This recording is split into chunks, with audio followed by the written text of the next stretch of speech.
Chapter 338. P.S. Please vote. Raccoon's current recommendation is over 18,000. Please support me and try to reach 20,000 as soon as possible. Thanks in advance, Carrot Carrot. No one wanted accidents to happen, but unfortunately, accidents often didn't change according to one's will. No matter what, this banquet at Watermoon Manor was destined to shake the North. Now that the battle had developed to this point, except for those who had fainted, everyone had come to their senses. The manor's guards were constantly breaking into the hall and rescuing the people on the ground. The guards outside had also surrounded the hall and were rapidly advancing. In this kind of situation, the nobles and merchants who had luckily escaped couldn't immediately leave. They gathered not far from the hall with frightened expressions.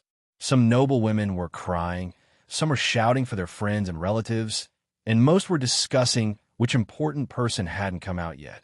But in the end, most people were stunned as they listened to the roaring sounds coming from behind the manor from time to time, and saw the exquisite houses that were built like children playing house, falling down with a touch and scattering with the wind.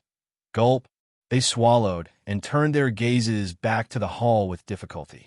It wasn't easy to say about the merchants, but all the nobles had some strength. Perhaps they didn't have enough fighting experience, but their dochi cultivation was still very impressive. Many of the people standing here were intermediate warriors. But even so, the scene in front of them made their hearts violently tighten. What was this? Tearing down houses for fun. Forget it, this wasn't a level they could reach. Let's just look at the hall. The hall was more suitable for watching without any psychological barriers, and the scale of the battle was smaller. The dozen or so Serpentis guards were gradually being separated and fighting alone. Yes, their skills were very good, but their fighting style was definitely not like this. In addition to the current situation, it wouldn't take long for them to be completely annihilated. Get out of the way. Evil heretics, accept the punishment of a light god. Holy light arrow. Holy sword trial. You shouldn't walk in the world and pollute all living things. Today I, Sessman, will purify you. More than a dozen light swords whistled back and forth above the broken hall, occasionally diving down to attack, looking very imposing. Sessman, dressed in a red robe, had a solemn expression on his face. He stared at the Serpentis guard who were in danger with jealousy. He looked extremely handsome. In fact, the effect was quite good. Not far away, the nobles and rich merchants were all praising him. From time to time, they would gesture and chant words like praising God. As soon as the battle between Tang In and the other two changed, Sessman became spirited. He waved his hand to command the guards who came in and went to the front line in person. From the looks of it, it was clear that those people were just Serpentis guards. Those who didn't know would think that he was fighting a fierce battle with a tribe leader in the northern wilderness. Just as Dao had said, since he had come, he had no intention of returning alive. The Serpentis guard was aware of this and did not attempt to kidnap the nobles and merchants on the ground. To be honest, it was meaningless. This place was thousands of miles away from the northern wilderness. Even if they had a hostage, they couldn't return. If they had the time, they might as well use it to trample a few of them to death. However, Sessman's strength was not fake. If he faced Tang, In, or Dao, he naturally had no chance of winning. However, it was more than enough to deal with the Serpentis guard that had revealed themselves. Adding on the fact that more and more guards were rushing in, the dozen or so Serpentis guard were not able to cause much of a stir. With the concentrated attacks of the light swords, they were all wiped out. However, although the hall had quieted down, the people who had passed away would never wake up. When the nobles and merchants, looking for their relatives and friends, rushed into the hall, they saw Sessman standing beside a black corpse with a sorrowful expression. Not to mention those who were frantically looking for their relatives and friends. Even more people gathered around Sessman. Very quickly, they recognized the black corpse on the ground. It was the envoy from the holy city from before. They couldn't help sucking in a breath of cold air. 3 days later, the reinforcements from the Holy Light Union would arrive. However, the person who had received them was dead. What should they do? Moreover, the envoy from the Holy City had died at a noble's banquet in Coldwater City. Although there was a reason for it, it was still a headache to explain it to them. Sir Sessman, please don't be too sad. He has only returned to the embrace of the holy light god and will enter the garden of rejoice forever. After a while, a noble who was probably a follower of the Temple of Light comforted him. Sigh. Sessman's white eyebrows moved slightly. He shook his head and sighed with a compassionate expression. I'm not sad. At the front line, I have to face death almost every day. Even more than half of my guardian knights have died in battle. I'm just sorry. I'm sorry that the evil in the world is still far from being eradicated, but our brave warriors have already embarked on the journey home. He paused and wiped his eyes. Then, he looked up and said with a serious expression, However, these are not reasons for us to shrink back.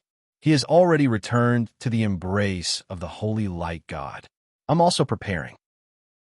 As long as there is still a breath left in him, as long as there is even a little bit of evil in this world, we will fight to the end. Clap, clap, clap. Thunderous applause sounded. The surrounding people looked at Sessman with reverence.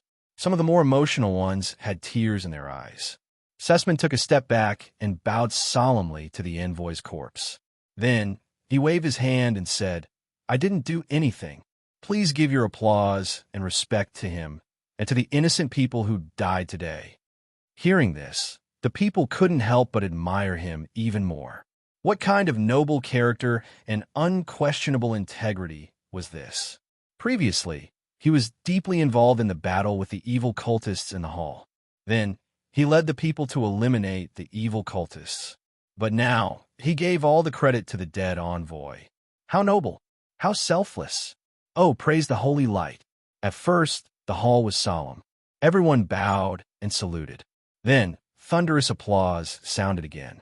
How shocked would they be if they saw that the people who were killed by the crossbow bolts were reflected by Sessman's magic shield? How disillusioned would they be if they saw Sessman retreating in embarrassment in the hall and shouting for help? Unfortunately, there weren't so many ifs in this world. Therefore, Sessman now received even more respect. Phew! Wiping his forehead, Zeisman let out a sigh of relief. He had finally gotten the credit for this. Sessman didn't do this because he respected the envoy. In fact, he didn't care whether this guy was dead or alive. It wasn't that Sessman didn't want to take the credit. After all, this was the reason he came to the north. It was just that the credit was too hot to take. If he took the credit, he would have to bear the corresponding responsibility. But now, so many nobles and rich merchants had died. How could he bear the responsibility? Obviously, this was a business where the profit outweighed the loss. Master Sessman, the battle has been going on for so long. Will Head Knight Sylvia be okay? A noble looked behind and said worriedly, Yes, Master. Why don't you go and help and eliminate these heretics as soon as possible? Ahem, this. The corner of Sessman's mouth twitched. You want me to go and help? Or are you kidding me? But this Sessman was worthy of his reputation. His reaction was superb. He rolled his eyes and said gently, Everyone, don't panic. Please believe in Head Knight Sylvia's strength. In fact, we have already divided the work. The battle hasn't ended yet. We can't be sure if there are any heretics hiding around. So, my mission is to protect everyone here. Sigh, more people have died today. We don't want any more innocent people to die. These words were very pertinent. The key was that it involved the safety of everyone. Of course, everyone agreed. He waved his hand and quieted down the noise. Sessman spoke again to divert everyone's attention. Although we can't directly help Head Knight Sylvia in battle, we can pray. Pray that she can get the God of Light. Huh? Before Sessman could finish, the back of the manor suddenly became quiet. Soon, under everyone's gaze, a figure walked out from the ruins. He was wearing silver armor and holding a flaming spear. There was a black shadow hanging on the tip of the spear. It was a corpse. Chapter 339. The camera panned back. The room was pitch black, and flames flickered outside the window. An expensive, long wooden table could be vaguely seen in the middle of the room, and red velvet chairs were neatly arranged around it. If he guessed correctly, this should be a small conference room. Crash! Suddenly, a few of the window frames shook together, and the murals on the wall also began to shake, as if an earthquake was about to happen. Finally, A religious-themed mural on the wall fell with a thud. As soon as it landed, there was a loud bang, and the southern wall suddenly shattered. A few of the murals were instantly swept into the shockwave along with the rubble. They spun around a few times and shot out in pieces. At this moment, whoosh, whoosh, bang, two figures fell into the hole in the wall, rolled a few times, and jumped away at the same time. Then, hot flames crazily poured in from outside the hole, and the expensive conference table in the middle was the first to bear the brunt, and it instantly shattered. A figure crashed into the wall and immediately dodged on the ground, spitting out a mouthful of dust. Tui, old man, are you King awake or crazy? You don't want to live, but I don't want to die. Why don't you go and fight by yourself? Don't follow behind me. Hey, I beg you, don't follow me. CK. Bang. The response was a black gas roar. Communication failed. All right, looks like I've really gone crazy. Tang muttered gloomily as he moved a few steps across the wall like a ghost. At this point, he really wanted to retreat. Sylvia's strength was domineering, but Tang's speed was not for nothing. Logically speaking, they just had to split up and change directions. After all, compared to him, Sylvia wanted to kill savage evil cult's Dao more. However, every time this crazy Dao was repelled, he would follow behind Tang in. In the end, he would also be implicated and suffer violent attacks. It could be said that he was extremely unlucky. If not for the fact that he was worried about Dao dying quickly and Sylvia pestering him again, Tang really wanted to launch a pincer attack and send this crazy old man back to his hometown. After a round of ferocious attacks, the sound of light footsteps could be heard. Sylvia, whose face was covered in blood, appeared at the entrance of the cave. Her eyes were still filled with determination, just like the inextinguishable flame spear in her hands. It hadn't been long since the battle had shifted from the main hall to here, but because of the intense battle between the three of them, countless buildings had been demolished. It could be said that the three of them were covered in wounds of various sizes. No one knew how long this battle would last. If it were an ordinary person, as long as it wasn't a great hatred like killing one's father or stealing one's wife, they would probably be tired. However, among the three of them, Tang couldn't leave even if he wanted to. Sylvia's fighting spirit was off the charts. She didn't even consider retreating. There was no need to talk about Dao. If he had a bit of rationality, the situation would not have developed to such a degree. After looking at their positions for a while, the flames flared up again. Sylvia's first choice was to rush toward Tang Yin. Such a choice was undoubtedly correct, because Dao did not need her to attack and would automatically come to her door. Tang Yin quickly dodged, sprinkling the blood of the stars as he attacked with his dagger. When fighting with Sylvia, if he kept retreating, he would only be suppressed to death. Beauty, let's discuss. He blocked the tip of the spear that was thrusting at him and pulled his phantom to quickly move away. You saw it too. With my speed, you won't be able to stop me. Why don't you focus on killing that lunatic? He pulled back his spear and used offense as defense. Sylvia said, sure, as long as you help me kill Dao, I'll let you go. Please, we're all adults. Can't you negotiate with some sincerity? Besides, isn't there a rule in your religion that says you can't lie? His leg whipped like the wind, but he was immediately forced back by the spear that was swung over. No? What a barbaric and ignorant religion.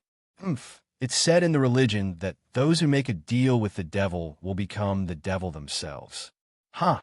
Sylvia pursed her lips and lightly shouted. Her holy fighting aura erupted and directly shook Tang to the side. However, before the follow-up attack arrived, Tang had already dodged close to the ground. Then his lower abdomen twisted, and he stood up again as if he had no bones. Devil? Hey, although we've met twice and are considered acquaintances, I can still sue you for slander. Taking advantage of this opportunity, he pulled away and pointed behind Sylvia. The devil you mentioned is there? Yeah. In a daze, Tang was almost hit by the flames. He dodged in a panic and hurriedly waved his hand. Look over there. After pulling Tang into the attack range of her spear again, Sylvia naturally would not let him go so easily. Besides, People at her level of strength had a natural reaction to attacks. Even if Devoust launched a sneak attack, she would be able to react in time. Thus, she curled her lips and said in a disdainful tone, "Such an old-fashioned tactic. Do you think I'll believe it? Idiot, flower vase, brainless." Tangan moved and dodged many times. When he glanced at her again, he immediately became anxious. He's really holding back a big move. It'll be too late if we don't interrupt him. Sylvia chuckled and was not moved at all. She continued to wave her spear and attack. Ah, is that so? Is it some 10,000 snakes frenzy again? As soon as she finished speaking, the spear paused. Roar! A howl like that of a dying beast resounded in the room. It was horrifying to hear. Sylvia's expression changed. She suddenly retracted her spear and turned around. She saw that Devoust did not move and was still standing in the corner. However, his current appearance was really terrifying. His originally skinny figure was like a swollen balloon that had been blown up. The black gas around his body was almost unable to cover it. Roar, roar, roar. After a few roars, his hands that looked like pig trotters were raised high. His sausage mouth mumbled a few words. The black gas suddenly expanded and covered the entire room. The airflow rolled and a pressure descended. TSK, I told you to look. Sooner or later, I'll be killed by a brainless woman like you. Tang Yin gasped and muttered. No matter how slow his reaction was, he knew that Devoust's move was not weak when he saw the momentum in front of him. His eyes flickered. Wait, where did the lanterns come from? It was no wonder that Tang Yin had such a question. A few lantern-like candlelight suddenly appeared in the rolling black curtain. It was faintly discernible and drifted erratically. Hiss, hiss, hiss. The rustling and sharp sound seemed to be able to tug at a cord called fear in the deepest part of one's heart. Then, one after another, huge snake heads slowly poked out from the black gas, coldly looking down at the two tiny creatures below. IF*CK. Tang Yin's throat moved, and he clenched his dagger tightly. How are those lanterns just now? They were clearly the eyes of these giant pythons. Xiao Weian's expression was also extremely ugly at this time. Although a warrior's big move didn't require a long time to chant like a magician's high-level spell, it still couldn't be casually released. It also needed time to accumulate momentum. Previously, no one cared about Devoust's mental disorder. Who knew that he actually took advantage of this short period of time and paid an unknown price to forcefully complete the preparation work for his big move. Taking a deep breath, Sylvia revealed a resolute expression. This move of his hasn't reached its peak yet. If we join forces and rush in now, we still have a chance to kill him. Any move was produced by a person. As long as it was not released, it would naturally be destroyed if it killed the main body. You remember me now? Tang Yin pursed his lips. Don't even think about it. It was you who killed his grandson, not me. Hero, go. The responsibility of saving the world will be handed to you. I won't send you off. As he finished speaking, he directly jumped towards the window. Rush in? What joke. Tang Yin believed that even if Devoust lost his mind, his first target would still be Sylvia. Moreover, even if the two of them joined forces to kill Devoust, Tang Yin would not naively believe that the stubborn Sylvia would let him go. Whoosh bang. The window shattered, and wooden shards flew everywhere. IF*CK. Tang Yin cursed in his heart. Without delay, he twisted his waist to avoid the shadow of the flaming spear behind him. He rolled on the ground and stood up, angrily rebuking. You crazy woman. What are you trying to do? Sorry. Sylvia retracted her spear, her expression cold.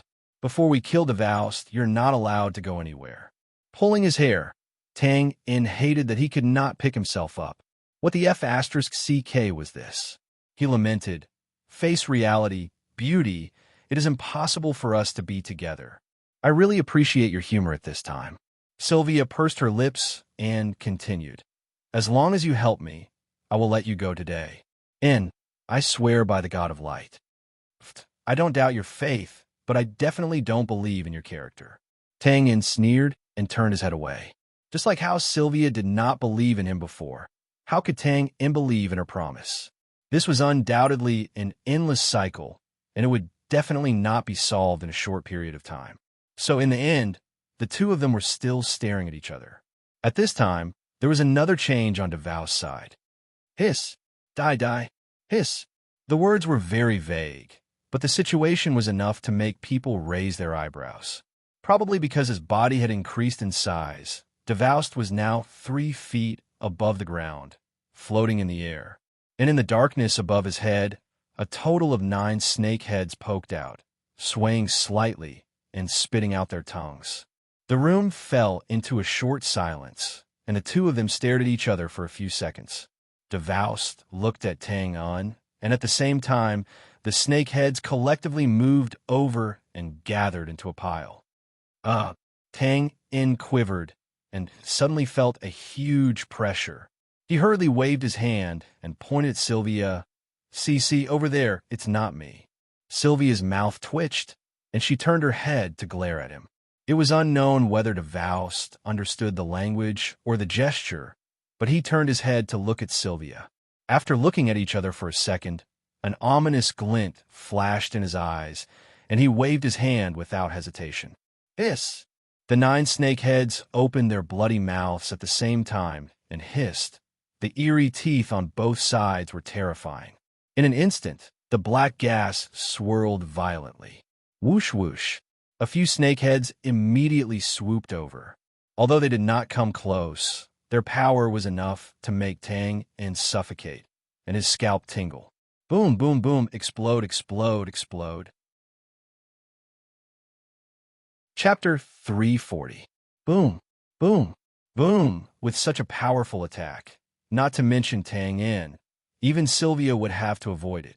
The two of them made the same choice, which was to cover their bodies with fighting spirit and blood energy. They directly smashed the wall behind them. Even so, before the two of them could see the situation in front of them clearly, they were thrown to the ground by the airwave behind them. In an instant, the magnificent small conference hall was directly crushed. Then, broken wood and rocks flew everywhere. Tang En and Sylvia, who were not far away, were buried. Bang, bang. This level of coverage naturally could not cause any harm to the two of them. They slowed down a little and, at the same time, shook off the things on their bodies. In an instant, Tang En scanned the surroundings. He left a trail of afterimages and went straight to the window, not far away. At this moment, the assassin's observation and judgment were displayed to the extreme. Sylvia's reaction was naturally not as fast. However, as long as Tang En did not disappear immediately, she had a way to interfere. Without thinking, she stepped forward and stabbed. A flaming spear's shadow instantly caught up with Tang En, who was about to cross the window. Although it was not the flaming spear's actual attack, this kind of external holy fighting spirit was equally domineering. Tang En did not intend to use his physical body to test the spear light. Hearing the whistling of the wind behind him, he cursed and forcibly changed direction. He took a few steps on the smooth wall and went straight to the door at the side. Boom! The window behind him was blasted open without any suspense. Accompanied by the sound of crystal breaking, it was even more chaotic. Bang! Tang En knocked open the wooden door and fled. This time, his escape was unusually smooth. He did not encounter any attacks or obstructions. Tang En could not help but look back in surprise. He instantly quivered and quickly flashed out of the door. Behind him, Sylvia was also running in this direction. Further behind, Dao was floating in the air, controlling the giant snake head to come with a whistling sound. Outside the door was a long corridor with many rooms on both sides. Bang!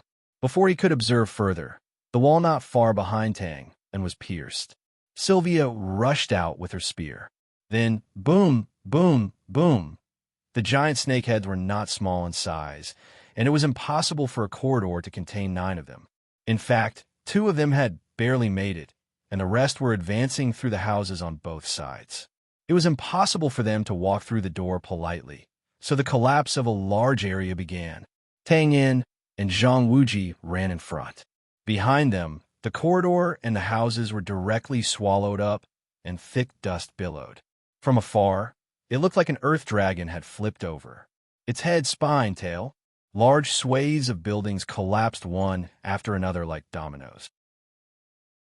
The so-called disaster scene was nothing more than this. F***, don't follow me. Tang looked at Sylvia, who was a few steps behind him. He wanted to cry, but had no tears. Previously, he had been chased by Dao. Now, she was the one chasing him. Although the target had changed, he would always be the one who was implicated. Damn it, why am I always the one who gets hurt? Stop following me. If you hit me again, I swear I'll really hit you. It's very cruel. I have AIDS. Don't come near me. Big sister, please stop following me. I've said it before. If you don't help, don't even think about going anywhere today. Sylvia said stubbornly as they fled. Don't even think about it. Tang rejected her without thinking. Don't think that you have a chance to leave just because you're faster than me. Sylvia seemed to know what Tang was thinking. She placed her spear in front of her. As long as you leave within 10 meters of me, don't blame me for attacking. Damn it, Tang cursed angrily and simply said, then we'll just run like this. Let's see if you can't hold on first, or if the guy behind us who suddenly evolved from a tadpole to a toad can't hold on first. This was not a lie. After going through systematic training, Tang's endurance and speed were top-notch. Sylvia might not be able to outlast him. As for Davuk, both of them knew that this state could not be maintained for long. Big moves were not easily released. To be able to release such a powerful move in such a short period of time, Davuk must have paid a heavy price. He might have even burned his life force.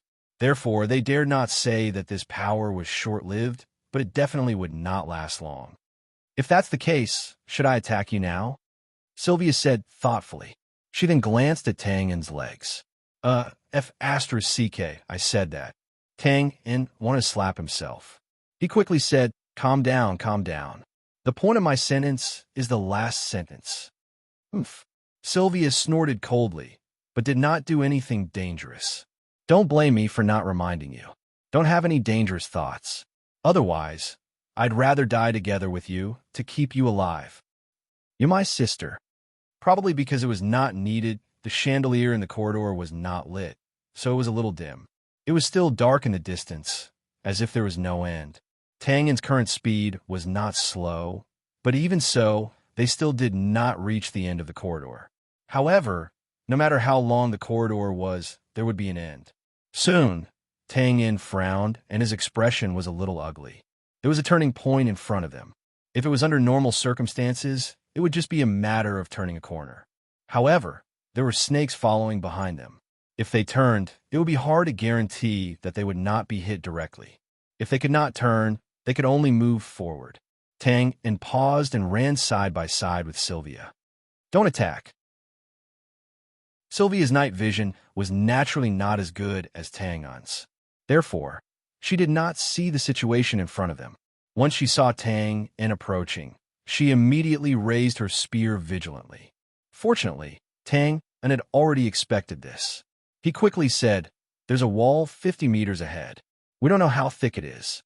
Let's work together and ram through it. Okay. Sylvia did not talk nonsense.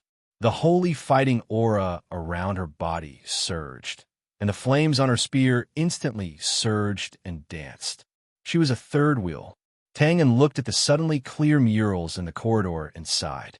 Then he mobilized his blood energy and formed a thick bloody glow in front of him. One was a milky white holy light, and the other was a scarlet blood-red killing light.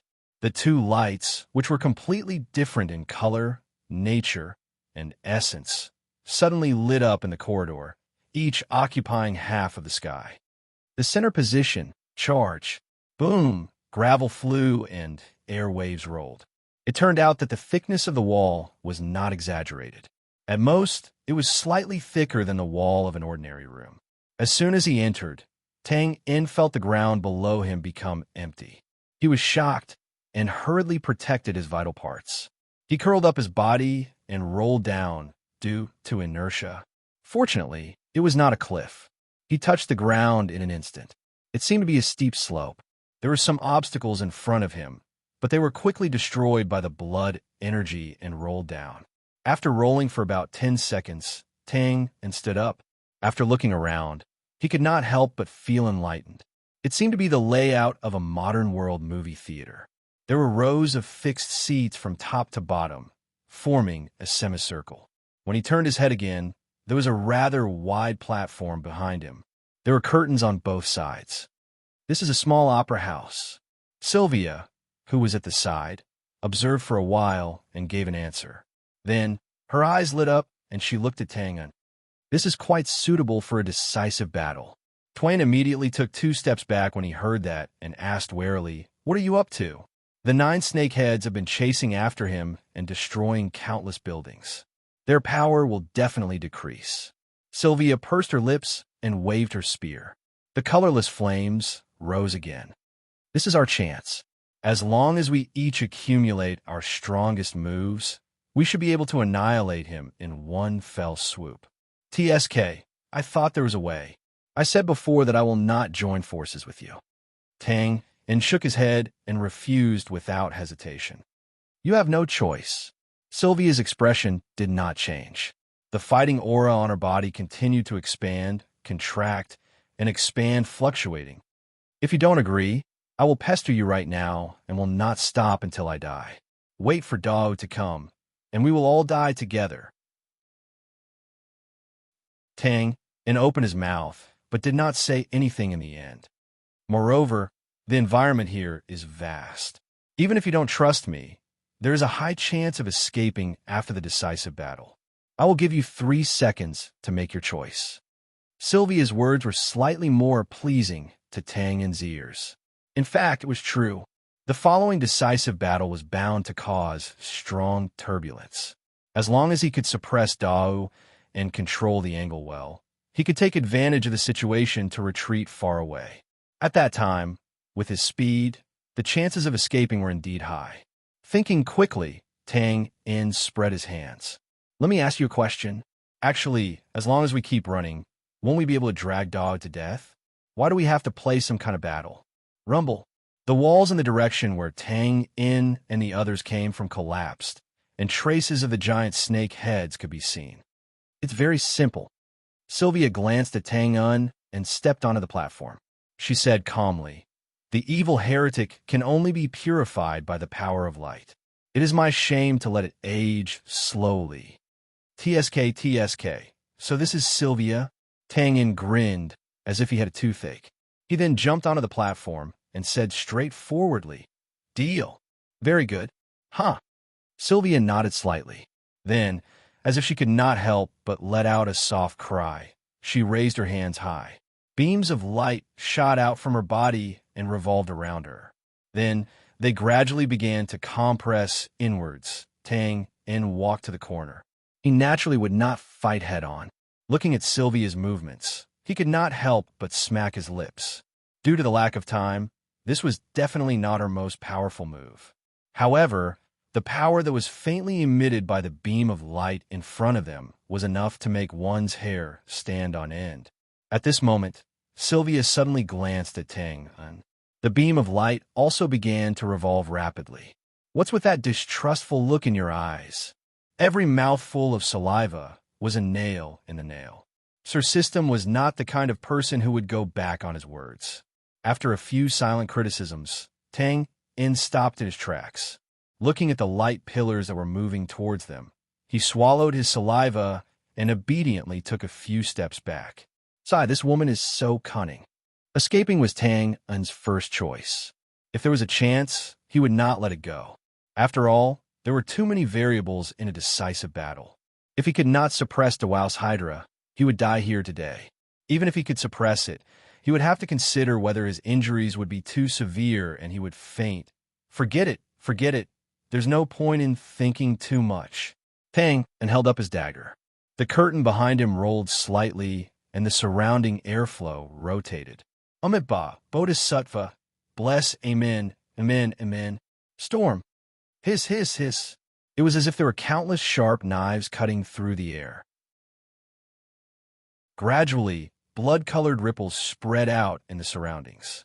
They were faintly discernible and slowly formed a whirlwind. Tang Yin's figure faded within it and then disappeared. Since he had decided to make a move, he could only use the most powerful storm. Otherwise, in the battle between the two, he would be the first to be sucked in and die. Of course, it was not impossible to change to some normal attack method and then retreat at the last minute. However, the first attack that would fall on Tang Yin's head would be Sylvia's attack. There was no doubt that she would definitely do something like perishing together with her opponent. Dewao's figure appeared in the sky above the opera house. His bloated figure had shrunk slightly. His facial orifices were bleeding as he controlled the 9 snake heads. He looked at the red whirlwind on the right, and then looked at the holy beam of light on the left that was concentrated on the spear. He simply waved his hand and pressed the 9 snake heads over. Now's the time. Flaming dragon spear. Sylvia roared. She stepped on the platform and pushed the beam of light in her hand towards the sky. As it flew upwards, the originally cylindrical beam of light gradually transformed. In an instant, a dragon's head appeared, followed by a long neck, followed by a dragon's body, wings, and claws. It was obviously a huge lizard with wings. Tang Yin paused for half a second and complained. Then, he drove the red whirlwind and went straight up. Hydra, a strange dragon, a blade whirlwind, black, white, red, 3 images and 3 colors met, collided, entangled, and eroded in the middle. There was no doubt that this was the most terrifying firework. It was also the most exciting performance in this small opera house. If there were no accidents, it would also be the final finale. Chapter 341. After a period of silence, the series of explosions at the back of the manor ended with an earth-shattering roar. Sessman and the others stared blankly as a figure walked out from the ruins. She was wearing silver armor and holding a flaming spear. There was a black shadow hanging on the tip of the spear. It was a corpse. It's its head knight, Sylvia. After recognizing her, the crowd cheered and went up to greet her. To be honest, the commotion just now was too big. It was no less powerful than Mjolnir. Even watching from afar was horrified, let alone the people inside.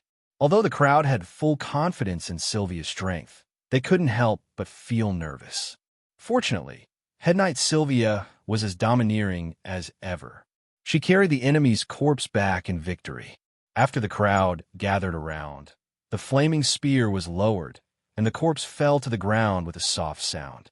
The nobles of the interior had not seen many of the wild, evil cultists, so they gathered their courage and went closer to take a look. Hiss! Gasps could be heard from the crowd, and those who were closer turned pale and hurriedly retreated. Instead of calling it a corpse, it was more like a layer of human skin. The flesh and bones inside seemed to have been swallowed by something and were almost gone. If it weren't for the messy hair and the eyeballs hanging in the eye sockets, it would be hard to tell that this was once an expert of the evil cultists. At this moment, the cold-faced Sylvia wiped the blood from her mouth. Her body swayed. Bang, bang. She dropped her spear and then knelt down on one knee. Bang, bang, bang. Crash, whoosh. In the crowd's exclamation, the silver armor of God's grace on Sylvia's body, from the shoulder to the breastplate to the belt to the kneecaps, exploded one by one. Countless pieces of silver armor fell to the ground and surrounded her body. The crowd opened their mouths, but couldn't say a word. That was the armor of God's grace, exclusive to the Holy Knight Commanders. As the top force of the Temple of Light, the Holy Knight Commanders often had to face evil and powerful enemies. It was normal for them to be in a difficult situation. Therefore, the Temple of Light would not neglect their protective armor. Needless to say, the toughest metal, the best craftsmen, and so on would be used. In fact, there would even be a special person who would bless the construction with holy light after the construction was completed. But now, it had actually shattered just like that. Furthermore, it had shattered so thoroughly that even repairing it was an extravagant hope. This scene deeply shocked everyone present. They didn't even notice that Sylvia was partially exposed after her armor shattered. Whoosh! The red robe fluttered and covered Sylvia's body. Sessman helped her up and looked around. I'll leave his place to you. Please prepare the carriage. I'll take the Knight Commander back to the church to heal. Yes, yes. The city lord, who had just escaped a calamity, hurriedly responded. So many people had died at the banquet, and Watermoon Manor had been destroyed to such an extent. How to deal with the aftermath was undoubtedly a problem. However, these were all headaches for the nobles and had nothing to do with Sessman and the others. Soon, the city lord's luxurious carriage was vacated, accompanied by large groups of garrison cavalry, escorting them all the way to the church. Of course, the bodies of the holy city emissary and Dao were also transported over. Some were happy, while others were sad. After Sessman and the others left, the nobles and merchants who had survived the calamity all bowed and said their goodbyes.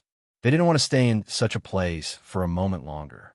Luxurious carriages sped away from the plaza in front of the manor. Lord Hua, hey, you finally come out. Are you hurt? A middle-aged man anxiously paced back and forth at the entrance of the manor. After seeing the familiar silver-haired old man, he let out a long sigh of relief and hurried over. Let's not talk about this. Let's go first. Hua, he looked around, patted the middle-aged man's shoulder, and stepped onto the carriage with a complicated expression.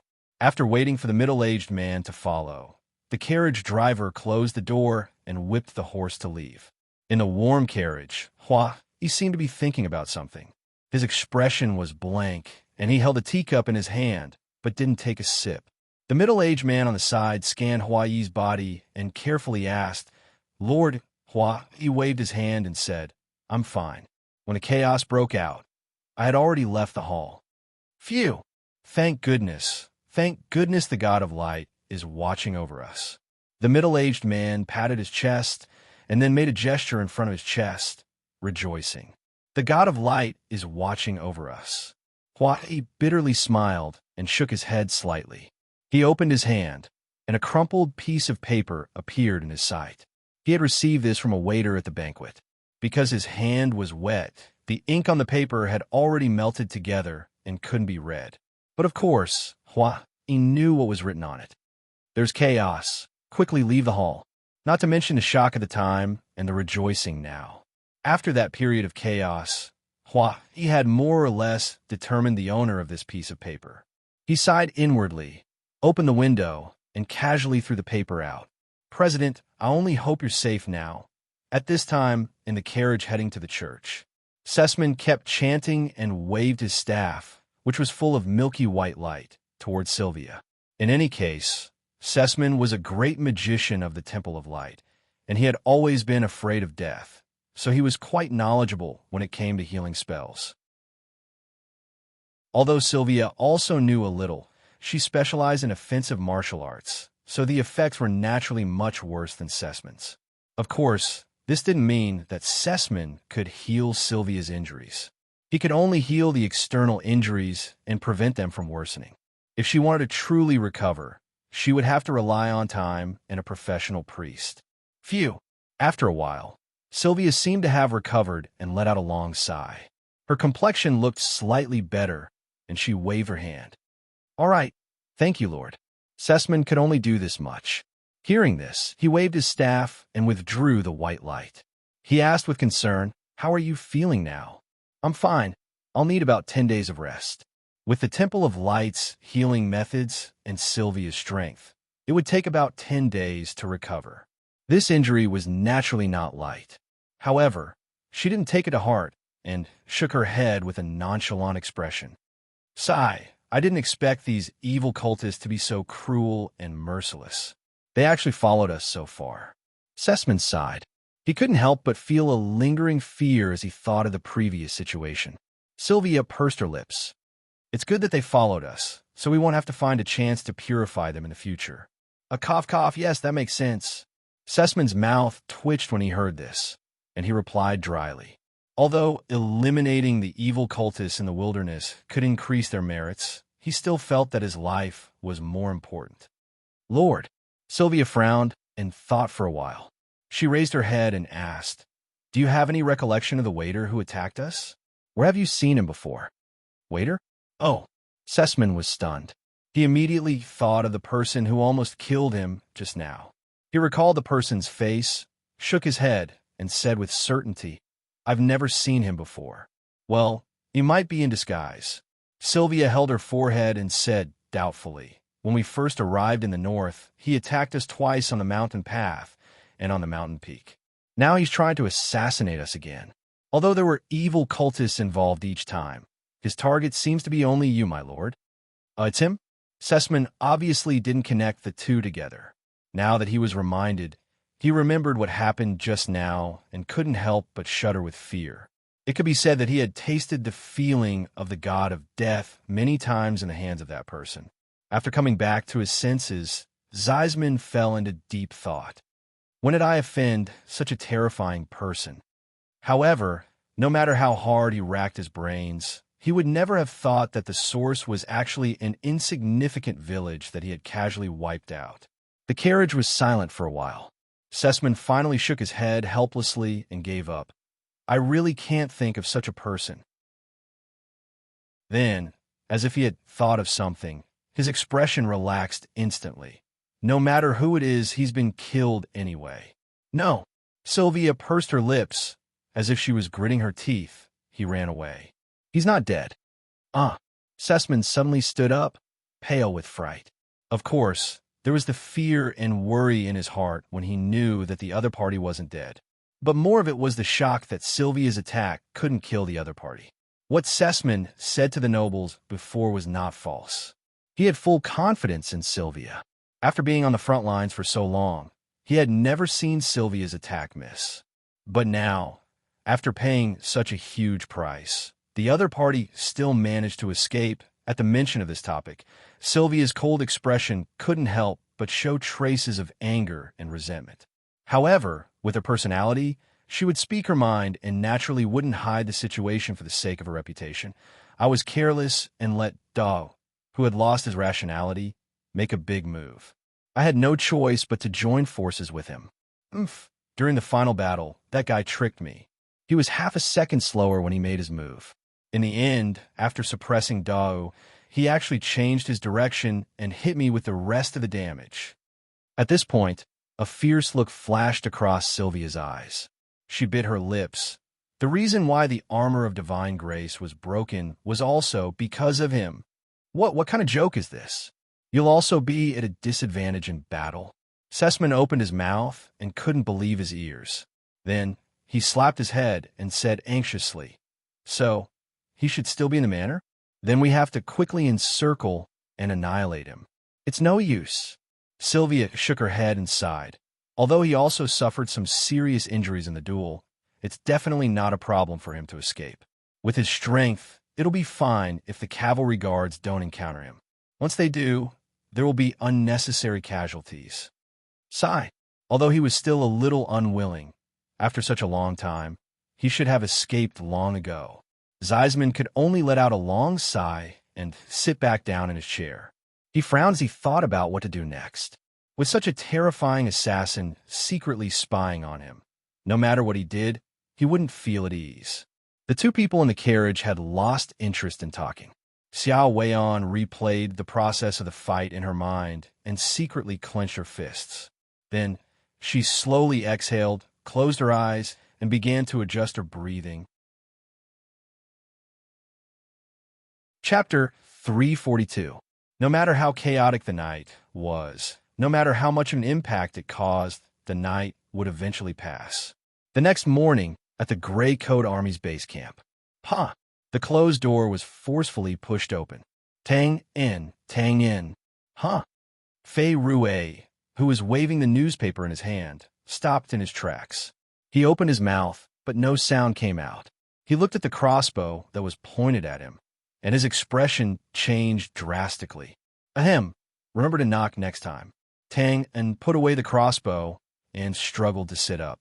He coughed a few times, and his face was slightly red. He said calmly, "Otherwise, I can only see you at the funeral. It's still early in the morning. Don't you know how to say something nice?" Fei Rue grinned and hurried over to help Tang In sit up. Then he looked at Tang In's face and said with a frown, "You still don't look good. You won't die like this, will you? Why don't we go to the treatment center?" F***. Tang In rolled his eyes and said gloomily, You also know that it's still early in the morning? Listen to what you're saying. Is this something a human would say? I'm just concerned. Fei Rui also knew that he said something wrong and tried to cover it up. He then picked up the newspaper and changed the topic. Look at this. Don't tell me you did this? I heard from Brother Bernie that the East District is in mourning now. The whole city is almost in mourning. What the hell? Tangan took the newspaper and scanned it. He then couldn't help but smack his lips. The headline of the newspaper was about what happened last night. The general idea was that the savage, evil cultists snuck into the banquet with evil intentions.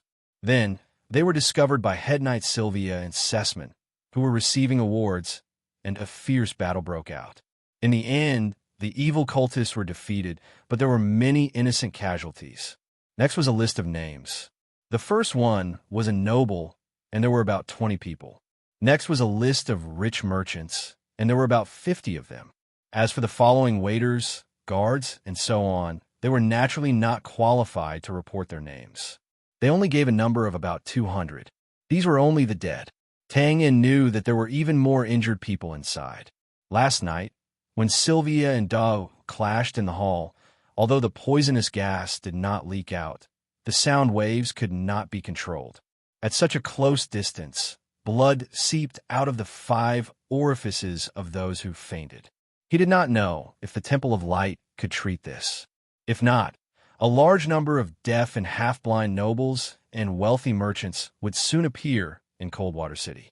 After reading it, Tang Yin put down the newspaper and shook his head. It wasn't me. I just went in for a stroll. At most, I accidentally stabbed a few guards to death. Taking a stroll? Failed? Smart people were always good at grasping the key points. Fei Rui looked at her with disbelief. Don't fool me. If that's the case, why did you break into my room with blood all over your body last night? Damn, I was really scared at that time. That's because you're a coward. Believe it or not, this is the result. Was Da's big move easy to deal with? It could be said that after suppressing the 9-headed snake, Tang An's injuries were comparable to Sylvia's. Fortunately, he had a backup plan. He tricked Sylvia and made her lose the ability to continue chasing him. Otherwise, it would have been hard to say if he could have made it back last night. After that, he barely avoided the guards and escaped from the manor. The injuries on his body were already very serious. To put it bluntly, he was like a water sack with holes all over it. When he moved slightly, the blood inside would gush out. Tang and could not treat this kind of injury alone. In the end, he simply broke into Fei Rui's room.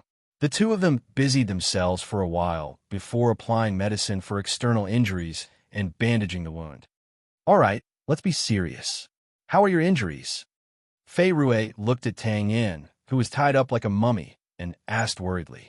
He was the one who treated the wound last night. Of course, he knew how serious it was. It could be said that if it was someone else, he would not be able to make it through the night. If it's normal, it'll take 4 days. Tang Yin looked down at his body and helplessly shook his head. Based on my estimation, it'll take at least 5 days. Oh, why? Because you were the one who King treated my wound. Tang Yin gloomily roared. He gritted his teeth and looked regretful. If I knew this would happen, I would have done it myself. Hey, what kind of attitude is that? Fei Rui was not happy when he heard this. He angrily said, Is this how you treat your savior? You dare say that I helped the wrong person last night? Help? Help me thank your whole family. If you hadn't forced the medicine for external injuries into my mouth.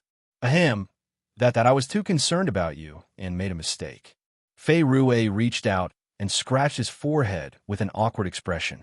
Then, he rolled his eyes and said with a fawning expression, What do you want to eat? Or what medicine do you need? I'll buy it for you. Tang Yin pursed his lips. Thank you. Stay 3 feet away from me. That's the best help you can give me. Don't be like that. Fei Rui smiled apologetically. Then, he realized that this topic was not suitable for further discussion. He changed the topic. Do you think our deal will be affected with such a huge commotion in Hanshui City? Who knows? After thinking for a moment, Tang Yin spread his hands. I just hope that the seller's name doesn't appear on this death list. I can't be that unlucky, right? Fei Rui's expression turned bitter. This kind of thing was really hard to predict.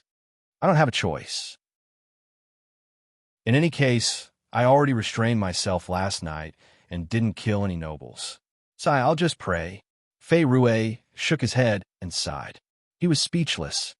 Speaking of which, you assassins really have sharp eyes. Why didn't you kill earlier or later? Why did you have to choose this moment? F***CK. What does this have to do with me? Last night, I wasn't even the mantis stalking the cicada. At most, I was just borrowing the east wind. Alright, this east wind really went crazy in the end. Thinking about the situation last night, Tang In felt depressed again. The light god pendant was one thing. Tang In admitted defeat. However, if Davy didn't go crazy later on, with his strength and poisonous gas, the battle could still be won. So I forget it. Tang In shook his head. He quickly composed himself and said to Fei Rue, "All right, you can disguise yourself tonight. Bring the rose symbol to the tavern and ask around. Won't you find out?" "That's true." Fei Rue nodded. Although the tavern was only an intermediary, as long as the transaction was not completed, they had the obligation to be in charge of communication. "All right, I have a question that I've been curious about." Fei Rue thought for a moment and asked tentatively, "Last night, did you succeed?" Although Tang In said last night that he wanted to remind his old friends to leave first, Fei Rue still didn't believe him. Based on the current situation, Fei Rue naturally didn't believe him. Of course, he wouldn't ask about sensitive questions such as the target of the assassination. No, a brainless woman came out to mess things up. The corner of Tang Un's mouth twitched as he shook his head helplessly. TSK. So you got yourself injured all night, and in the end it was all for nothing? And it was a woman? Ha! Fei Rue smacked his lips and mocked him mercilessly. TSK, what do you know? Tang In's face was full of disdain as he curled his lips. That woman. That prehistoric magical beast could beat 100 of you without panting. Huh. But she didn't have it easy either. Her injuries were worse than mine. She's probably lying on the bed, waiting for someone to feed her. Ha! Achoo! Just as he was laughing happily, Tang In suddenly sneezed. His body trembled, and there were traces of blood everywhere. Hey, don't move. Look, you're bleeding again. Fei Rue quickly pressed down on Tang In's body and then helplessly took the chair next to the bed. There were all kinds of medicine, rolls of white cotton bandages, small knives, and other things on the chair. I was just about to change the bandages. Besides, how can sneezing be stopped? Maybe someone is thinking about me. Tang In lifted his body and let Fei Rue cut open the bandages on his body. Haha, I think it's more likely that the woman from last night cursed you. That makes sense. If that's the case, I should retaliate. Let me think with that woman's personality. I got it. I should curse her to need someone to feed her every day. It would be best if she bleeds profusely in the next few days and can't find any sanitary pads. Oh, right, there's no sanitary pads in this world. What should I do? Do I have to use the holy light technique? Haha, I can't. Huh. The blood vessels ruptured and a thin curtain of blood sprayed out like a fountain. Fei Rue hurriedly pressed something down and wiped his forehead. He held up the bloodstained knife and said awkwardly, "You can't blame me. You kept laughing and my knife was trembling along with your body. It's not right. Give me the knife." Tang In blinked his eyes in a daze. When he came back to his senses, he nodded and said calmly, "What's your surname? Where's your ancestral grave?" "Ha, why are you asking this?" Fei Rue laughed dryly and held the knife in front of his chest. He seemed to have no confidence. "We're friends after all." Tang In raised his crossbow and waved it. "I have to send you back to your hometown. You know where you're buried, right?" Cold, calm down." Fei Rue waved his hands in a mess and hurriedly turned around and ran out of the door. Whoosh! Bang! The door and window were pierced through. Fei Rue roared, "Calm down my ass. I finally understand that you're a spy. I didn't get killed by the enemy, but you did. Damn it, where's the knife? Fei Rue, if you don't find me a professional nurse today, I swear this will be the last time you see sunlight." Yes. The scene changed. We moved away from Tangen's room and headed east until we reached the church in Hansui City. Achoo, achoo, achoo. Sunlight shone into the room. On a large white bed, a heroic woman leaned against a few pillows. Her body trembled, and she couldn't stop sneezing. Sir Knight, are you sick? In the room, there were Sessman, the bishop, and a young nun. The nun was the one who greeted Fei Rue. I'm fine. Sylvia waved her hand. Her external injuries were no longer a problem under the treatment of the church's priests. At the very least, she could still perform some simple movements. Oh, then eat your breakfast first. The nun brought a tray over. There was milk, bread, and a knife and fork. Okay, thank you. Sylvia smiled and reached for the knife and fork. At this moment, the bishop said with an ashamed expression, Sir Knight, your injuries are very serious. Our priests can only heal you to this extent. You can only wait for 3 days. Creak, creak. Before the bishop could finish his sentence, he saw Sylvia's wrist tremble. The silver knife and fork in her hand were bent like noodles. I'm sorry, I'm useless. The bishop's expression changed. He thought it was because Sylvia was dissatisfied, so he hurriedly bowed and apologized. He was only the bishop of a church in the city. There was a huge difference in status between him and Sylvia and Sessman. I don't blame you. Sylvia's expression kept changing. She turned pale and flushed. She explained reluctantly, when we fought last night, my body was invaded by other people's fighting energy. It's not easy to expel it now, so this was the truth. After such a huge battle, it was normal for other fighting energy to be present in the body. If her injuries were slightly lighter, she could expel it from her body. However, Sylvia's internal injuries were very serious. She could only suppress it temporarily and could not move easily. She could still barely suppress Dao's fighting aura. However, there was also Tang Un's blood energy. Even if it was suppressed, the feeling of needles and knives cutting her meridians and muscles was still painful. This was Sylvia. If it was someone else, they would have already cried out. You can't eat breakfast now? The young nun's face was full of doubts. She stepped forward and said, Then let me help you, Sir Knight. Sylvia frowned and wanted to wave her hand to refuse. She had always been strong and resolute. How could she let others feed her? This was not an issue of gender or age. This was completely caused by her personality. However, she paused.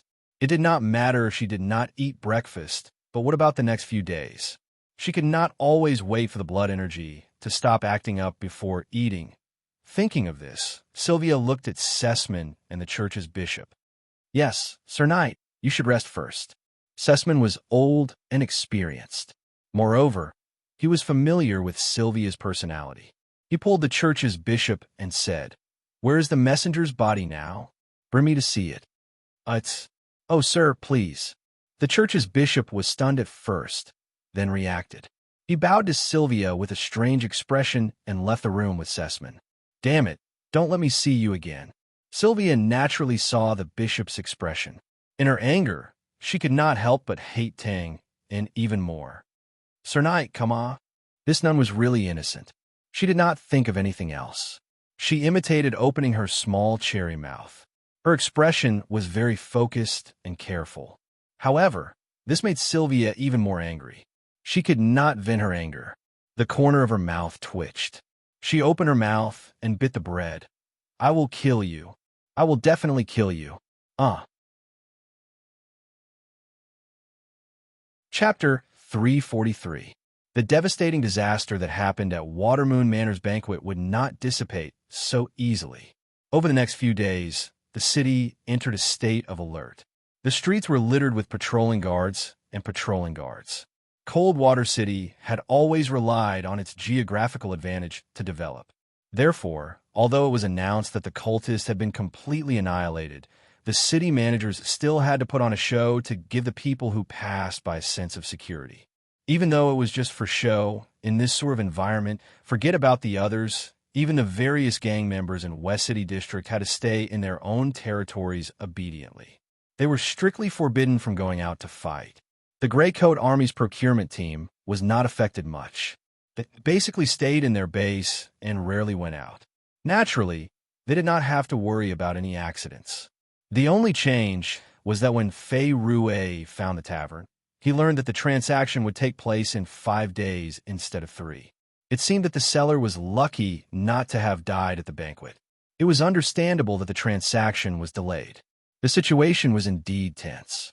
As for Tang Yin, he was still on his bed, or more accurately, in his space. Every day, he would receive Fei Rue's part-time care and fear. Every time this happened, he would continue to send the most sincere greetings to a certain brain-dead woman. Sylvia in the church was almost the same. She gritted her teeth every day to suppress the surging blood in her body. Then, she would silently respond to the care of the cute nun who treated her like a baby. She would secretly curse Tang Un. However, no matter how much Sylvia cursed and scolded, Tang Un's injuries were indeed healing faster than hers. He could get out of bed and walk around in about 4 days. Of course, this was partly due to the fact that his injuries were not serious. However, the most important factor was Tang Un's abnormal physique. He now felt like a species similar to a cockroach. As long as he was not killed in one go, he would always be able to recover quickly. Moreover, he would recover faster and faster each time. But even so, Tang Un was not in a good mood now. One of the reasons was yesterday's newspaper, which reported that reinforcements from the Temple of Light had arrived in Hanshui City. Among them were 2 major paladins, several auxiliary clergy, and even a cardinal. Needless to say, the support personnel were not unimportant. In fact, they were the most loved and respected people on the battlefield. They had superb healing skills and could make soldiers who were missing limbs return to the battlefield. However, among the reinforcements, their status and strength were the lowest. Next were the 2 Holy Knight regiments. Even without the Holy Light Knights, the 2 knight commanders were enough to make people tremble in fear. One had to know that those 2 were not inferior to Sylvia in terms of martial prowess. As for the cardinals, they were second only to the Pope and the chief cardinal. Not only did he hold a high position, he even had a vote to elect the Pope. To be able to reach this level, even if he was a civil servant who was not good at fighting, his strength was definitely not to be underestimated. Tang Un was completely desperate. The plan to seek revenge on Sessman was absolutely unrealistic, at least for now. It was fine if a force like the Temple of Light did not confront them head-on. Once they showed their true strength, they would be a powerless existence. These reinforcements did not stay in Hanshui City for long. After all, the military situation was urgent. As soon as Tang Un was able to walk around, they left together. Sylvia, who had not recovered from her injuries, also sat in the carriage with them. With such a lineup, the nobles and civilians of Hanshui City naturally lined the streets to see them off. Tang Un also went, watching coldly from the sidelines amidst the noisy crowd. At the closest point, Sessman, who had a hypocritical smile on his face, was less than 10 meters away from him.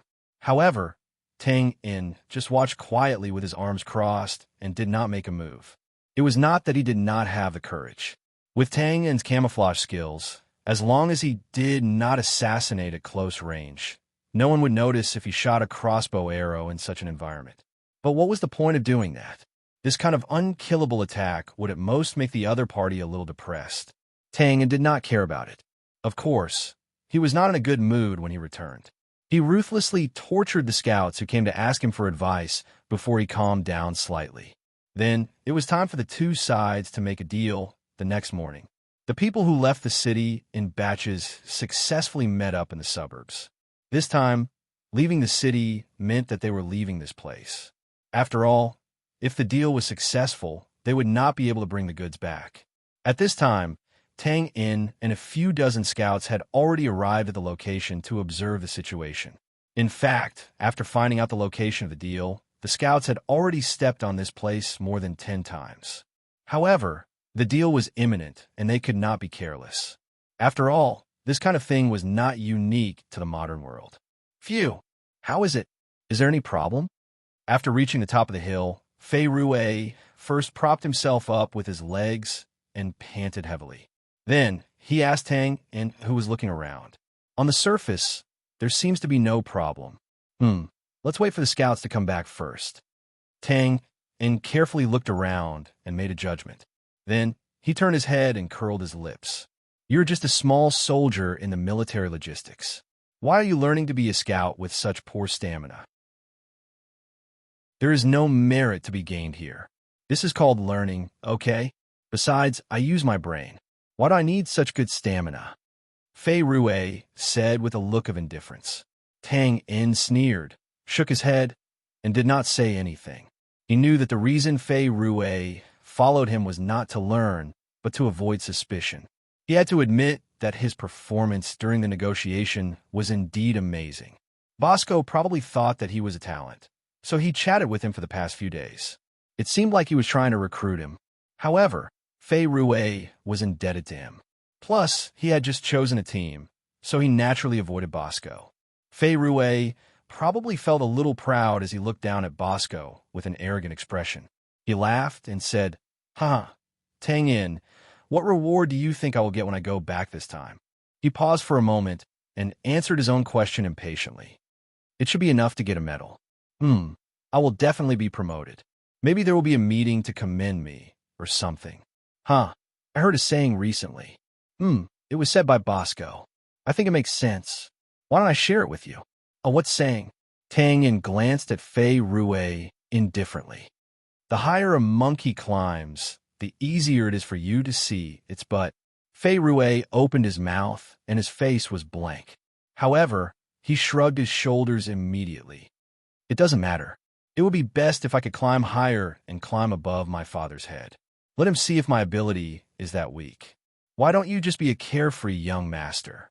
You are sick and need to be treated. Whatever. Fei Rue casually replied and looked at the looming figure of the scout below. Seriously, the minister and I have been chatting for a few days. He seems to be trying to find out why you were injured. I didn't know, so I didn't say anything. However, I saw that he was thinking about something, and he seemed to have guessed something. Will there be any problems? Tang raised his eyebrows and narrowed his eyes. It's nothing. He probably wants to find something that can be used against me. That old fox just won't give up. With Bosco's intelligence, he could naturally guess that he had something to do with the chaos at the banquet. However, Tang didn't believe that he would be able to deduce anything if he wanted to be more specific. Besides, they were in the same boat now. Even if Bosco knew that his target was Sessman, he would only help to hide it. After all, the Temple of Light was too powerful. The Gray Coat Army wouldn't want to make an enemy out of them. After thinking about it for a while, Tang didn't take it to heart. He looked at the scout, rushing over, and greeted him.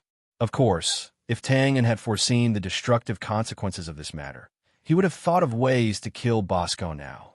Unfortunately, he was only a transmigrator of this world and not a reincarnator. There was no problem with the scout's report. There was no ambush within a radius of dozens of miles. Of course, since Tang and the others arrived first, they naturally had some backup plans. It was not that they wanted to rob, but it was just to be prepared. The seller was punctual. After the specified time, a large caravan appeared in front of everyone. The one who came out to trade was the butler who led the way at the banquet. His face was still disguised as before. According to him, the owner of the negotiation couldn't participate because of his health condition. He apologized and was the representative.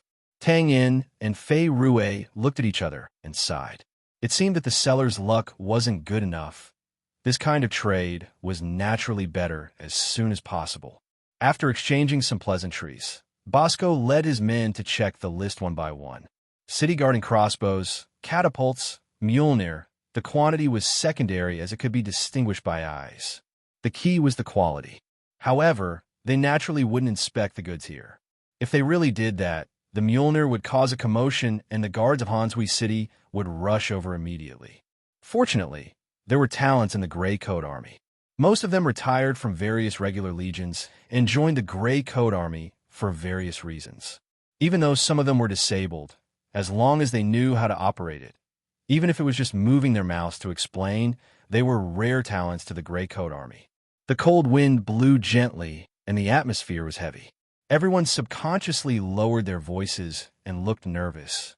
On one hand, they were worried that the other party had ulterior motives. On the other hand, they were worried that there would be outsiders disrupting the situation. In the face of such a huge smuggling deal, not many people could maintain their composure. Fortunately, this atmosphere didn't last long. After an hour, Bosco nodded with satisfaction. He paid the rest of the money and ordered people to bring the goods here. Of course, those carriages were gifts from the other party. After the deal was completed, the butler bowed to Bosco and said that it was a pleasure to work with him. Then, he didn't say any more nonsense and quickly left with his men. The Gray Coat Army didn't have the intention to celebrate. They got on their horses and quickly left. Before the equipment arrived at the encampment, the procurement task was far from complete. The scouts moved forward while the soldiers covered the rear. After they had safely traveled for about 5 kilometers, everyone's suspended hearts finally relaxed. Gradually, some cheerful laughter and chatter could be heard. At this moment, the sound of horse hooves suddenly came from behind. Clop, clop, clop. Chapter 344. Hansui City Carriage Company. Hundreds of numbered carriages were parked haphazardly in the huge venue. It was obvious that business here was very good. All kinds of people walked in with their bags and looked for the corresponding carriage according to the fangsuan flower ticket in their hands. After they found it, they just needed to hand the ticket to the coachman and they could get on. It really is like a long-distance bus station. Tang In stood in the square and looked at the bustling crowd and couldn't help but sigh. He turned his head slightly and saw an ordinary-looking middle-aged man dressed like a commoner running toward him. After he got closer, he handed the ticket over and panted a few times. Captain Tang In, huff. This is the ticket to Shaanxi City. Huff, I'll leave everything to you. Thank you, Big Brother Bernie. Don't worry. Tang In nodded and bowed. Then, he patted the other party's heaving shoulders and said gently, "It must have been hard on you to chase after the convoy. You should go back and rest first." Not long ago, Tang In was on the return journey with the purchasing team. Unexpectedly, Bernie caught up with him on a horse and brought a letter from Josiah. After that, Tang In decisively returned to Hansui City with him and came here. "Okay, huff, then I won't see you off. Captain Tang Un, have a safe trip." Bernie bowed and then wiped the sweat on his forehead and turned to leave. After seeing Bernie off, Tang In looked at the ticket in his hand. Well, it was very simple. Other than the surrounding patterns and the name of the carriage company, there was only a number left. Number 44? That's so unlucky. Well, where is it? The carriages parked in the square were not arranged in order, so it was a little difficult to find. Fortunately, the numbers printed on the carriages were very large.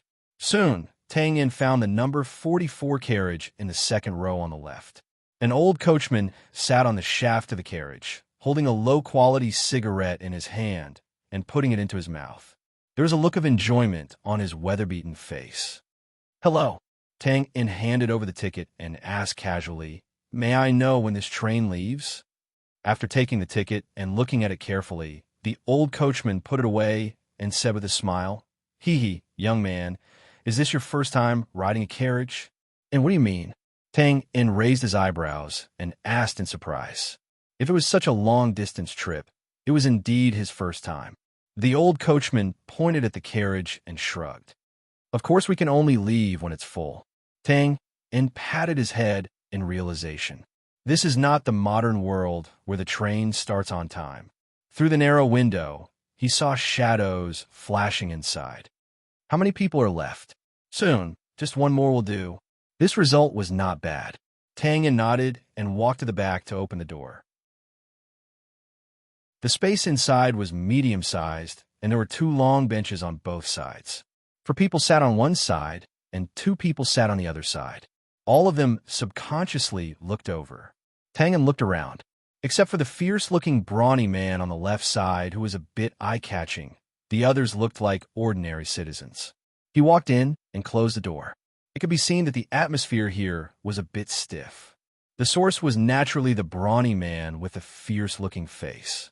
When going out, the people who were most afraid of meeting this kind of person with an unfriendly face. Therefore, the right side was full of 4 people and only 2 people on the left side. The old man sitting on the side of the brawny man looked at his tangled face and knew that he had to sit here because he was late. Even so, he sat on the other side of the bench, which was the seat at the door. Tang and naturally did not worry about anything. He walked straight to the middle of the left side and sat down.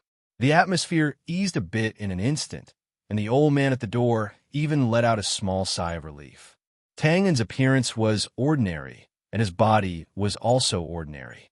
It could be said that whether it was his external aura or physique, he was completely defeated by the brawny man. However, he was still a young man, so the old, weak, women, and children in the car who were shocked by the brawny man were slightly relieved. After sitting down, Tang closed his eyes and raised his head to tap lightly on the car. He frowned slightly and recalled Josiah's letter. It was a letter asking for help. The general idea was that about a week ago, a secret organization in a city was suddenly destroyed, and no one inside survived. After the incident, not only was the murderer not found, but as time passed, the secret organizations in the surrounding cities were destroyed one after another. This was undoubtedly a major incident. Josiah ordered everyone to be careful and to hide while bitterly tracking down clues. Later, he probably saw the information sent by Bernie and found out that he was in Hanshui City, so he quickly sent a letter to invite him. However, it was also strange. Who would attack the Gray Coat Army's secret organization? It was impossible for the officials. If they were really the ones who destroyed it, the newspapers would have publicized it. However, other than the officials, did the Gray Coat Army have any other enemies? I can't figure out. Forget it. It's useless to think too much. I'll see when the time comes. Shaking his head, Tang opened his eyes. After seeing the kind gazes of the people opposite him, he nodded and returned to smile. Haha, interesting. Observing the expressions and movements of various people was Tang's current hobby. For example, if these people met him in other environments, they would probably brush past him and ignore each other. However, here, because of the potential threat of a brawny man, Tang received inexplicable kindness and goodwill from them. At this moment, the brawny man actually took the initiative to talk to Tang. Brother, I'm Orson, a nickname given by the people in the underworld. Ahem, what's your name? Arthur. Oh, Brother Arthur, how are you? You're also going to Mountain Stream City. Oh, look at my brain. Isn't it obvious once I get on this car, huh? Well, have you been to Mountain Stream City? No? Well, I went there a few years ago. I have a brother who has saved my life there. If you encounter any difficulties at that time, feel free to look for me. This brawny man, who was silent just a moment ago, actually talked nonstop once he opened his mouth. In the end, it was as if he wanted to become sworn brothers with Tang. Since he's so nervous, he should be running away. Tang smiled and nodded occasionally in response while making a judgment in his heart. Of course, even if he was sure, it had nothing to do with him. He was even a little happy. It was at least a 2-day drive from here to Mountain Stream City. If it wasn't for the fact that he was unfamiliar with the route, Tang wouldn't have chosen carriage. However, with such a talkative guy around, it should be able to relieve some of his boredom. Bang! Just as the brawny man was talking excitedly, the door was suddenly pushed open. Tang looked at the brawny man in front of him and couldn't help but smile. Then, he turned his head and saw a young woman with a dusty face carrying a similarly dirty little girl walk in. She looked left and right, then sat between Tang and the old man. Seeing this, the old man couldn't help but tug at his clothes and dust them off.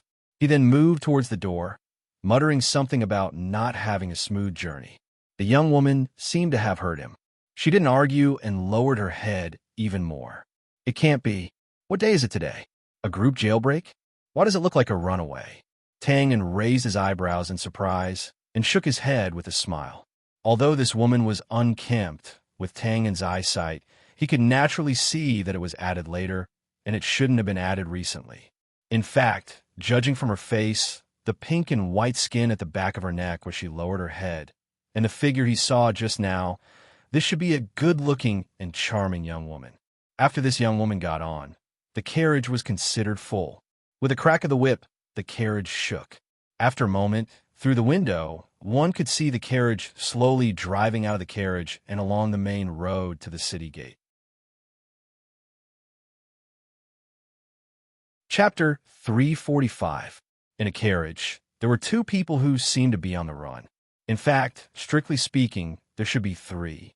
If Tang were to announce his previous actions, he would probably be hunted down by the entire aristocratic class of Hanshui City.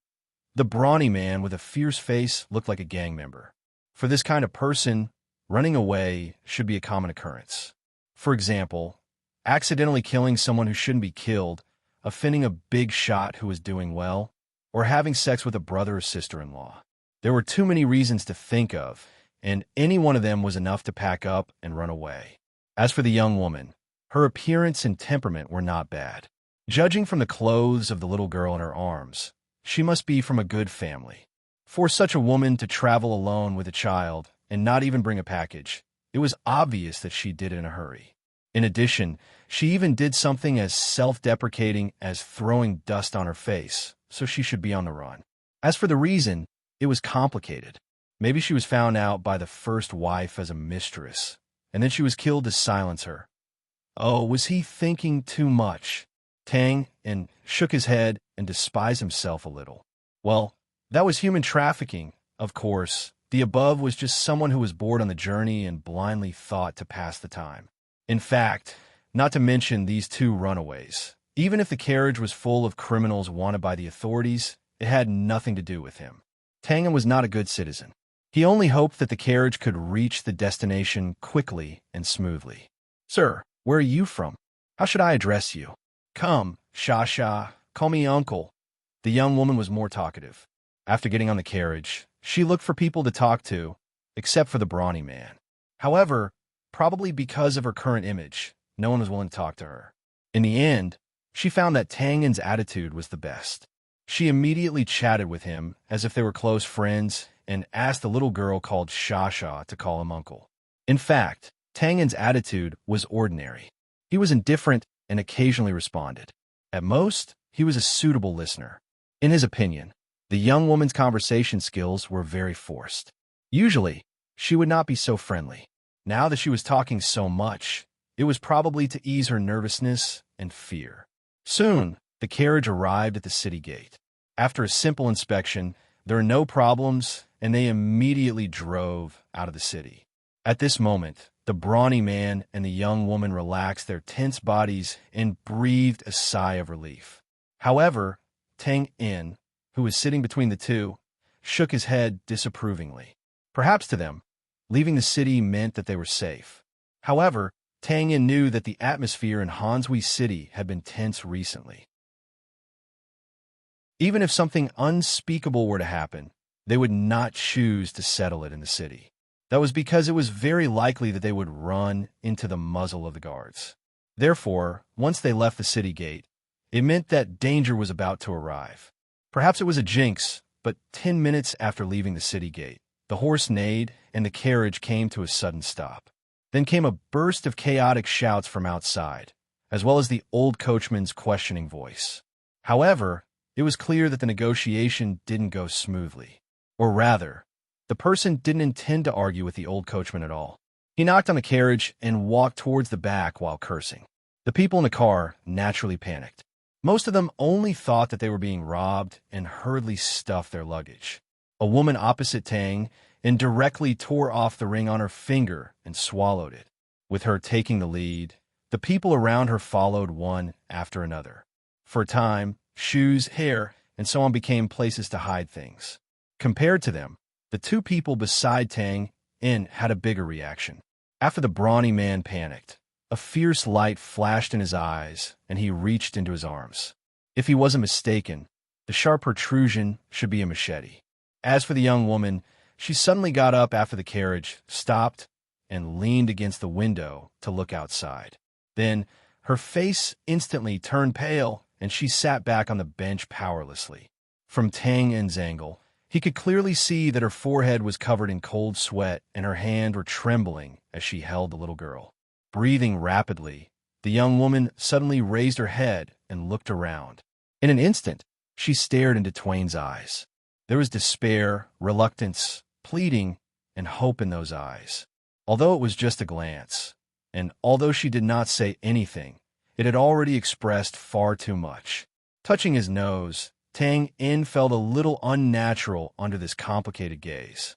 Combined with the previous situation where she deliberately talked to him, he roughly understood the young woman's meaning. Sure enough, after the young woman lowered her head and kissed the little girl's forehead, she quickly stuffed her into Tang Un's arms and then got up and bowed deeply. The little girl was probably told before that she was timid and didn't speak much after getting in the car. Now, with tears in her eyes, she trembled slightly and called for her mother. Then, she bit her lips and turned her head to lie in Tang In's arms. "Why did you choose me? Am I so harmless?" Tang In smiled bitterly in his heart and touched his forehead speechlessly.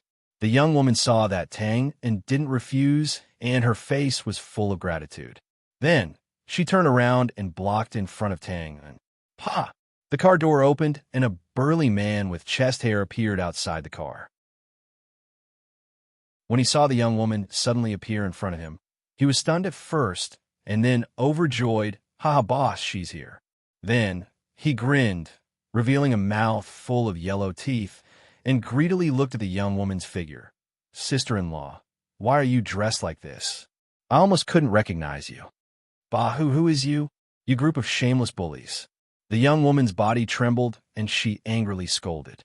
However, although she was swearing, her soft and sweet voice didn't have any momentum. "Oh, who is shameless? You have to have evidence before you speak." Following the shout of the burly man, about 6 or 7 people gathered.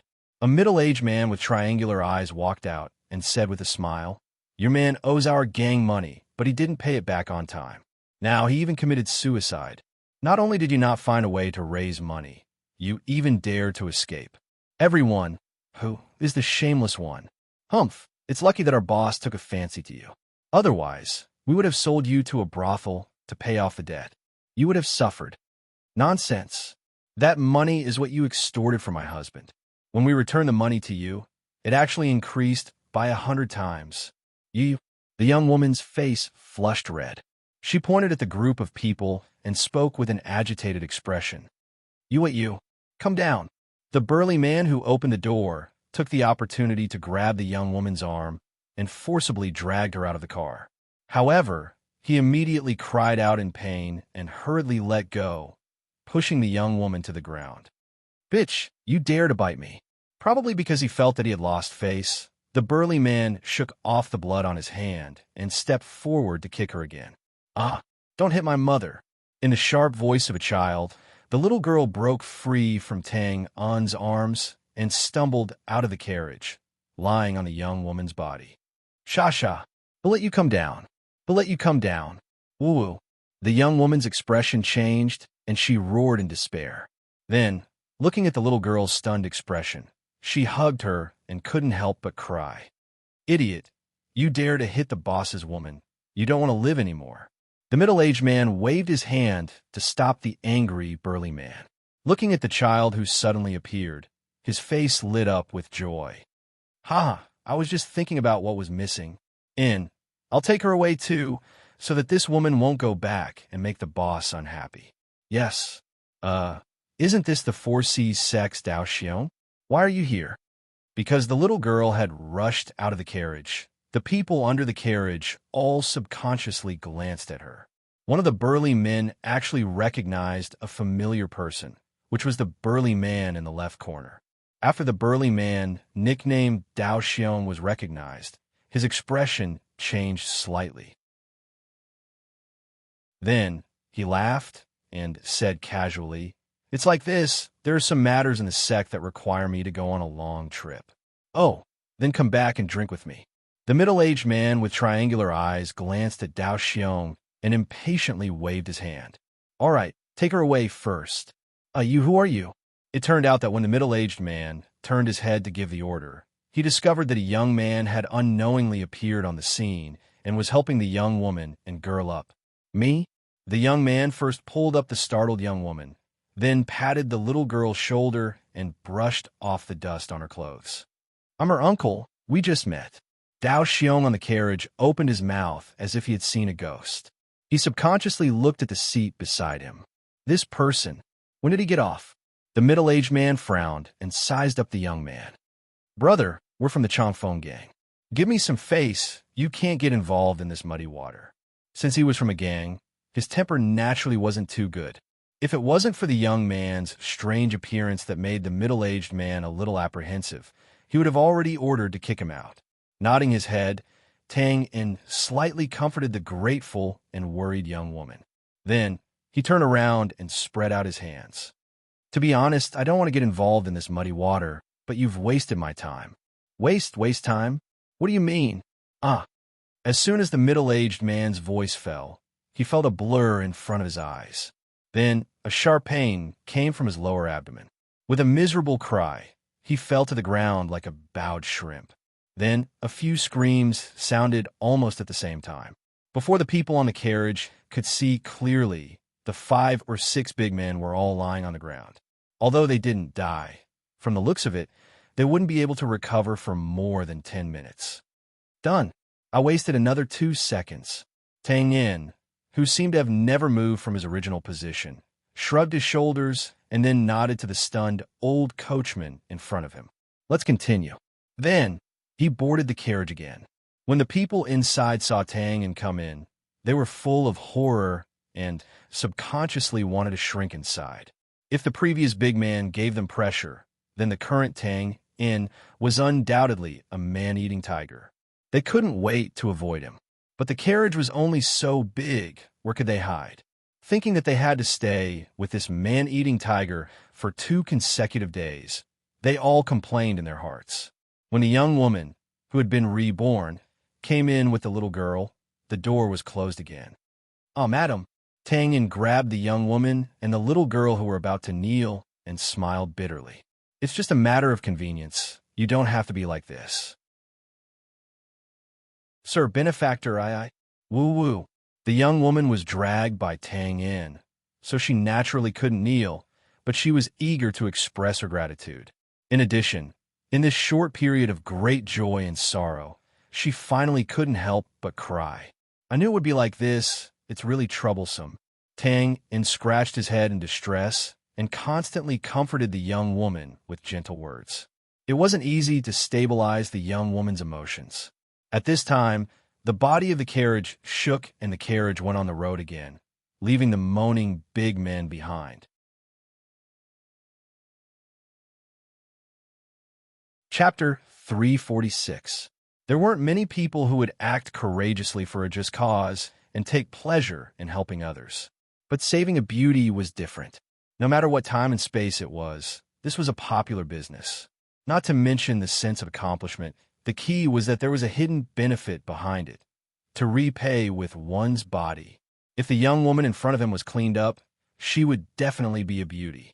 Otherwise, the leader of the Chongfeng gang would not specially send people to intercept them. If she repaid with her body, then this business would be profitable. Moreover, he could save one and get one free. It could be said that he had made a lot of money. Of course, the above was just Tang In's bad taste. In fact, this kind of small matter was not worth mentioning to him. If it was the Tang In who had just arrived in this world, he might have done it without saying anything. But after being trained by the assassin system, this kind of thought had long since faded. No one was a savior, at least Tang In was not now. However, it was just a small matter. If he wanted to save her, then so be it. There was no practical meaning. Of course, the young woman definitely did not think so.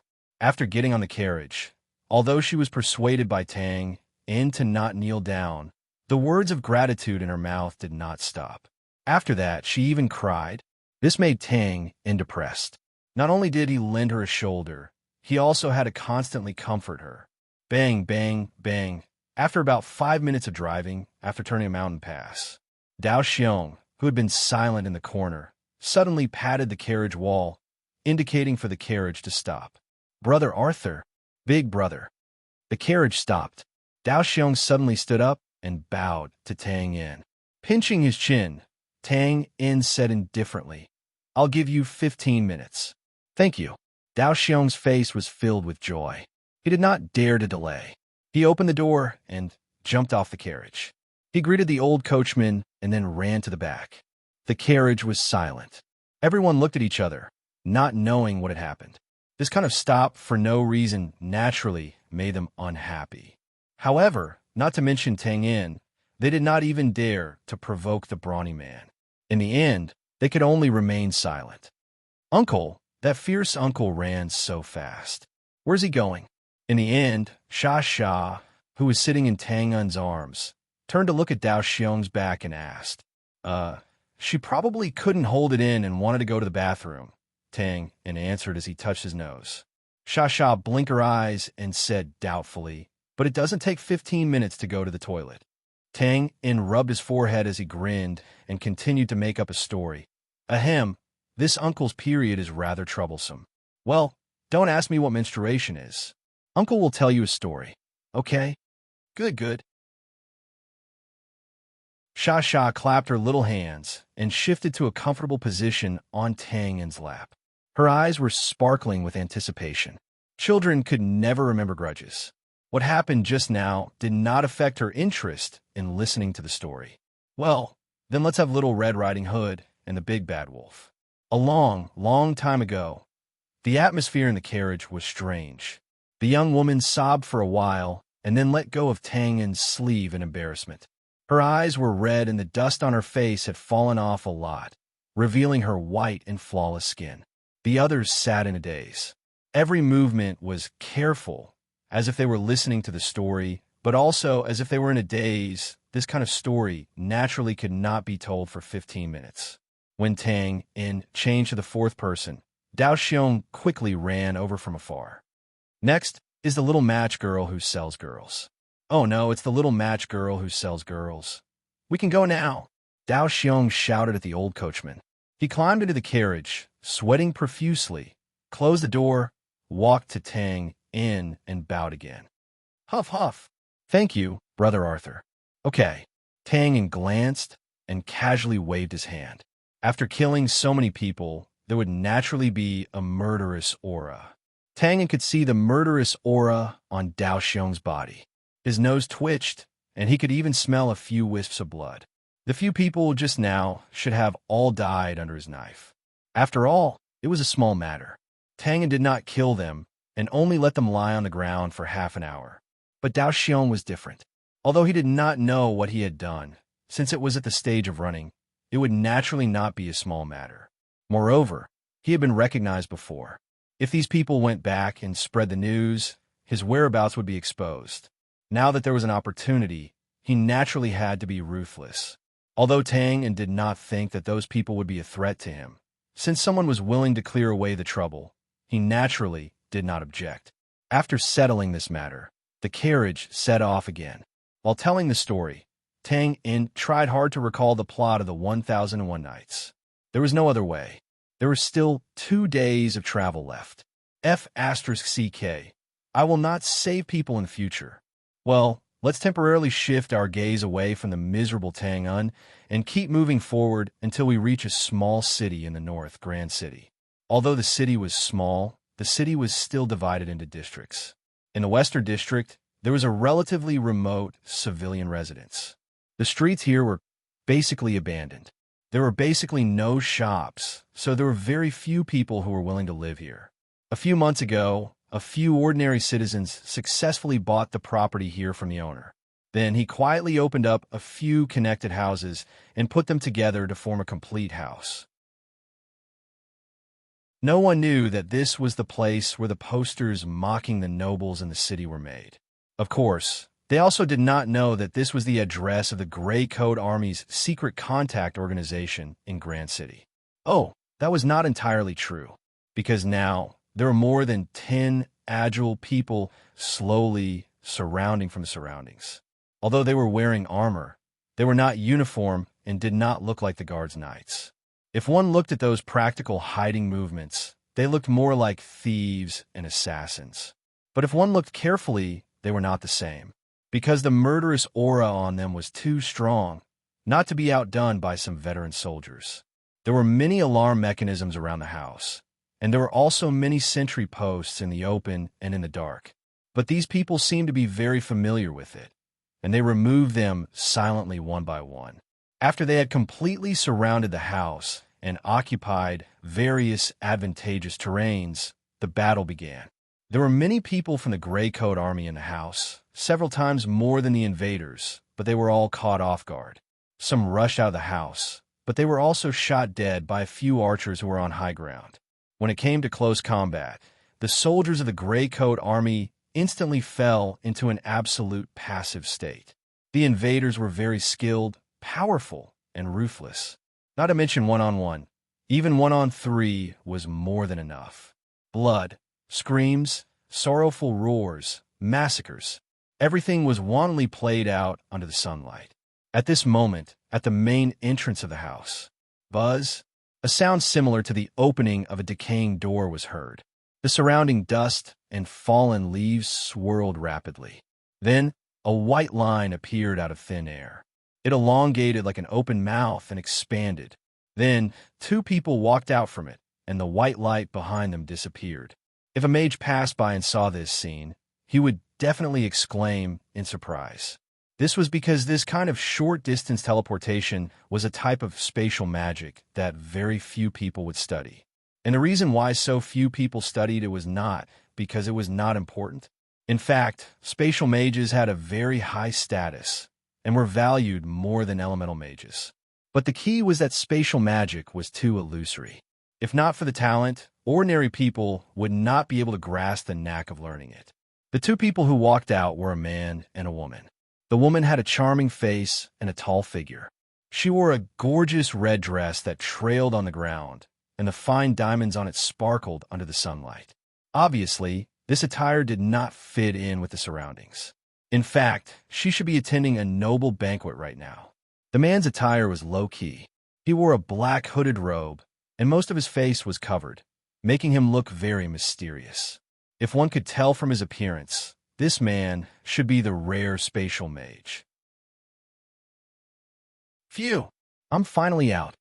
The charming woman patted her perky chest and seemed very glad. Then, she complained coquettishly, saying, "Pooh, how many times have I told you? It's just a few miles. Do you have to show off using teleportation? It's so dark, what if you can't get out?" Eunice. A low and hoarse voice sounded. The black-robed man called Sang Poo pulled on his hood. "I've also told you many times that this is the unique way of walking for spatial mages. In a dark and deep space, you're always the only one walking alone. Distance and time flow through your fingers.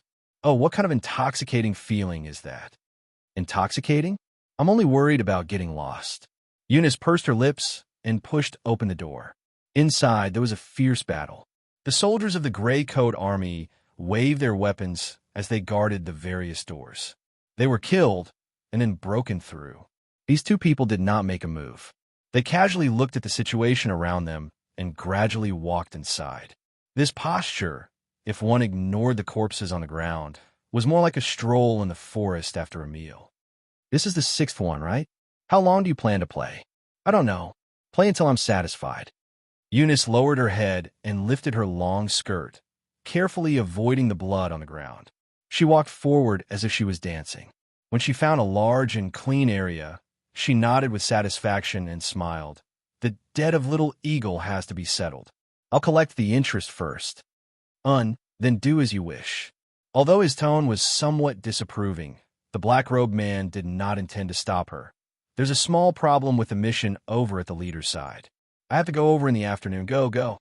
Eunice waved her white jade wrist in disdain and said with a relaxed expression, "Walking with you really makes me feel insecure."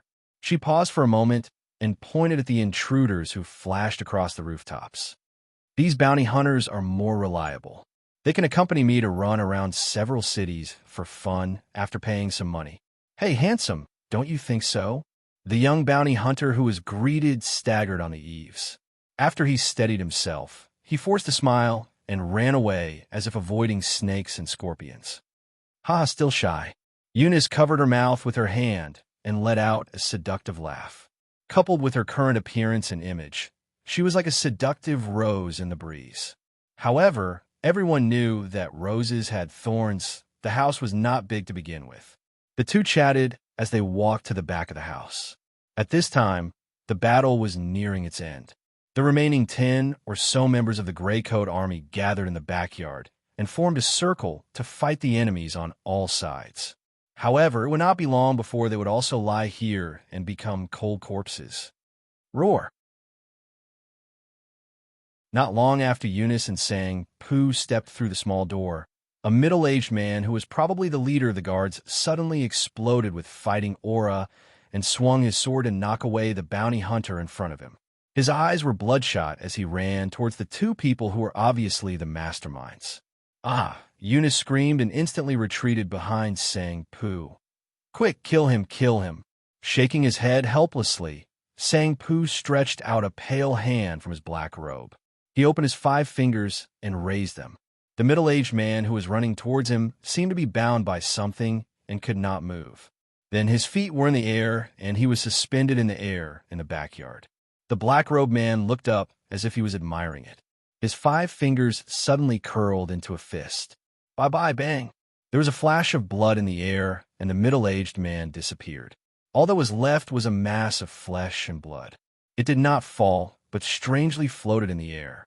With a casual toss, the mass of blood landed in the middle of the remaining Gray Coat army soldiers and exploded, drenching them in blood. Clapping his hands, the black-robed man turned his head and asked as if nothing had happened, "Why do you want me to do it? It's inconvenient for me to move in these clothes." Eunice had a look of self-righteousness. Besides, what if the blood splashes out and stains my beautiful clothes?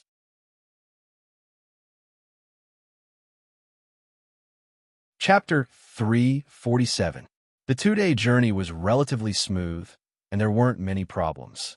Even if there was a robbery, Tang didn't have to do anything.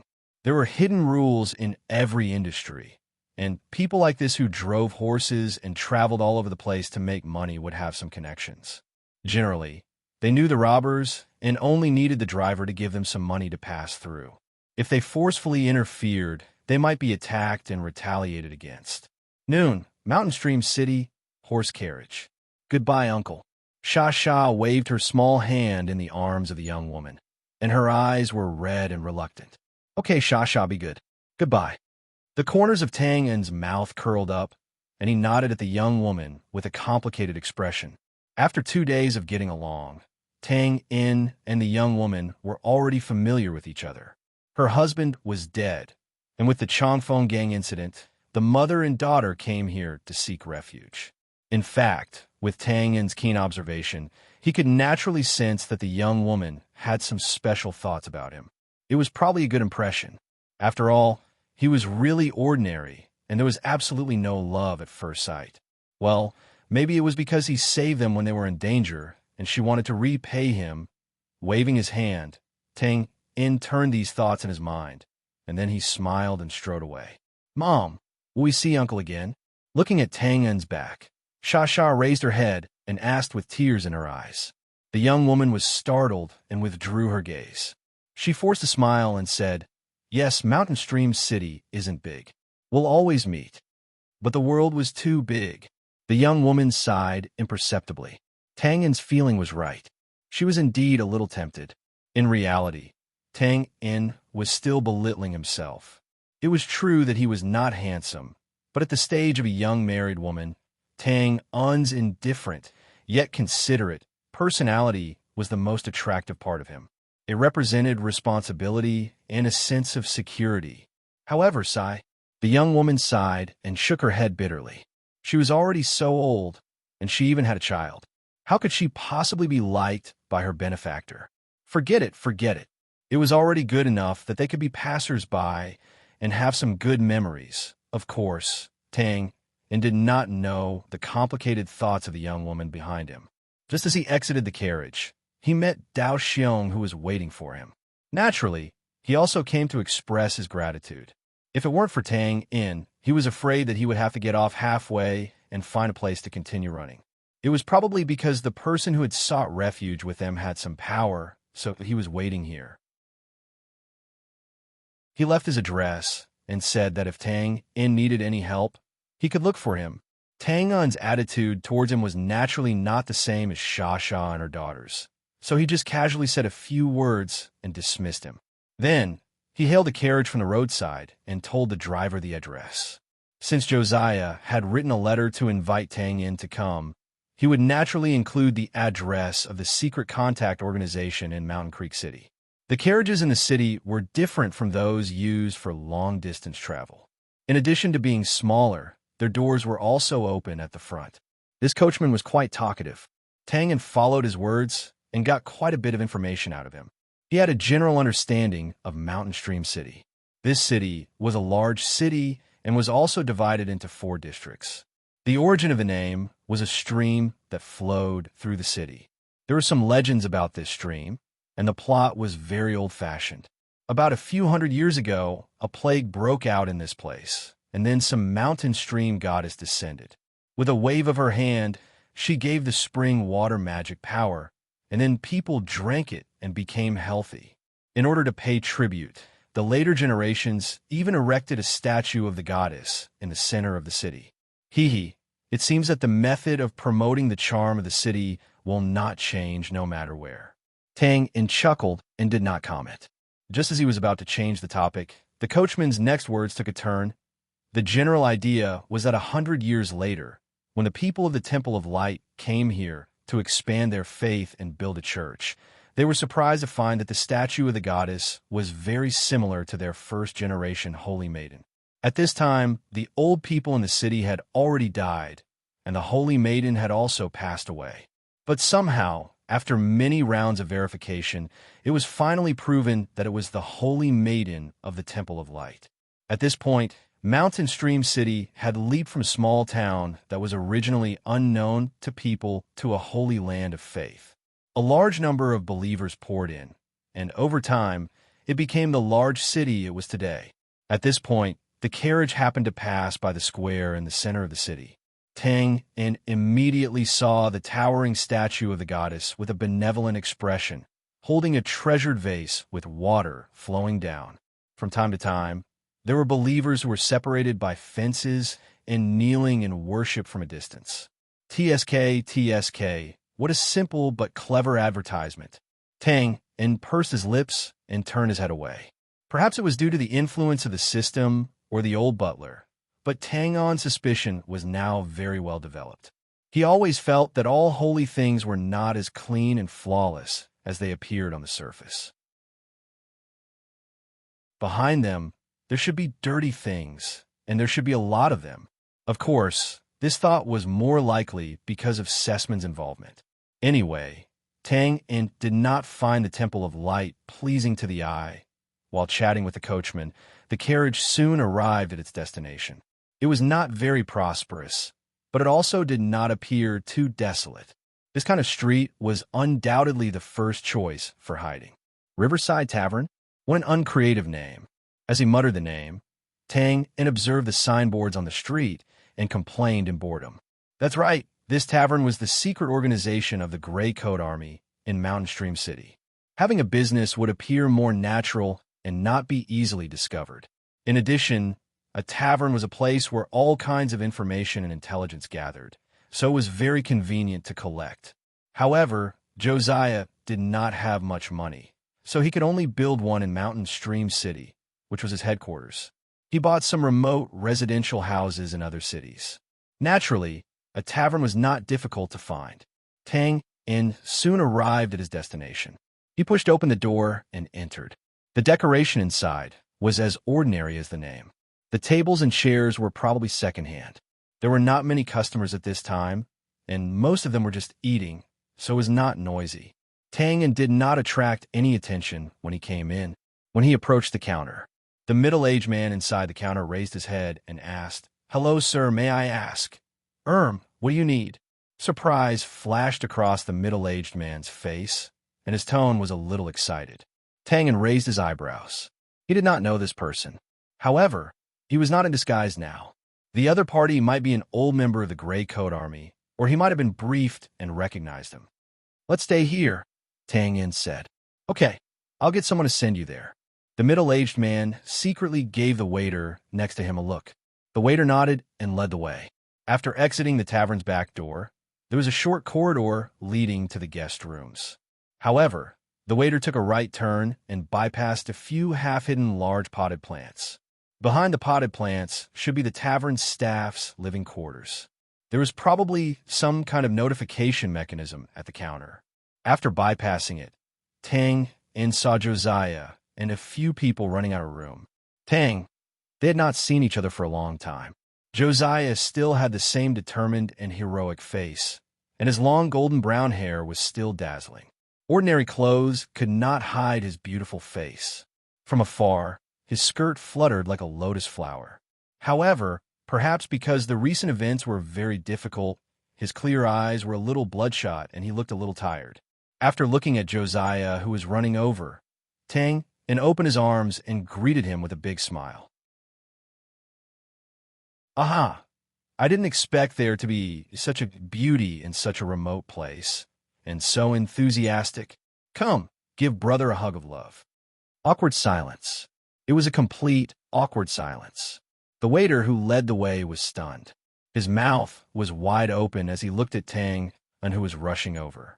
The few people who came out with Josiah also stopped in their tracks and almost fell to the ground. They then looked over in a daze. Joja, who had arrived in front of Tang Un, was also stunned when he heard this. He blinked his eyes and appeared to be very astonished. Scratching his head, Tang In looked at the expressions of the people around him. He helplessly spread his hands and sighed. Sigh, how about I sacrifice myself and give you a hug of love? Huh. Josiah finally came back to his senses. A faint blush floated on his jade-like face. He reached out and hammered Tang In's shoulder, then stepped forward and hugged him lightly. This time it was Tang Un's turn to be stunned. He was just joking just now. Who knew that he would get what he wanted? Fortunately, his reaction was fast enough. His stiff hands took advantage of the situation and hugged Josiah's slender waist. His nose was filled with a fragrance, and his hands were warm like jade. It was an absolute benefit, wasn't it? Ahem, it seemed that this kind of joke should be made more often.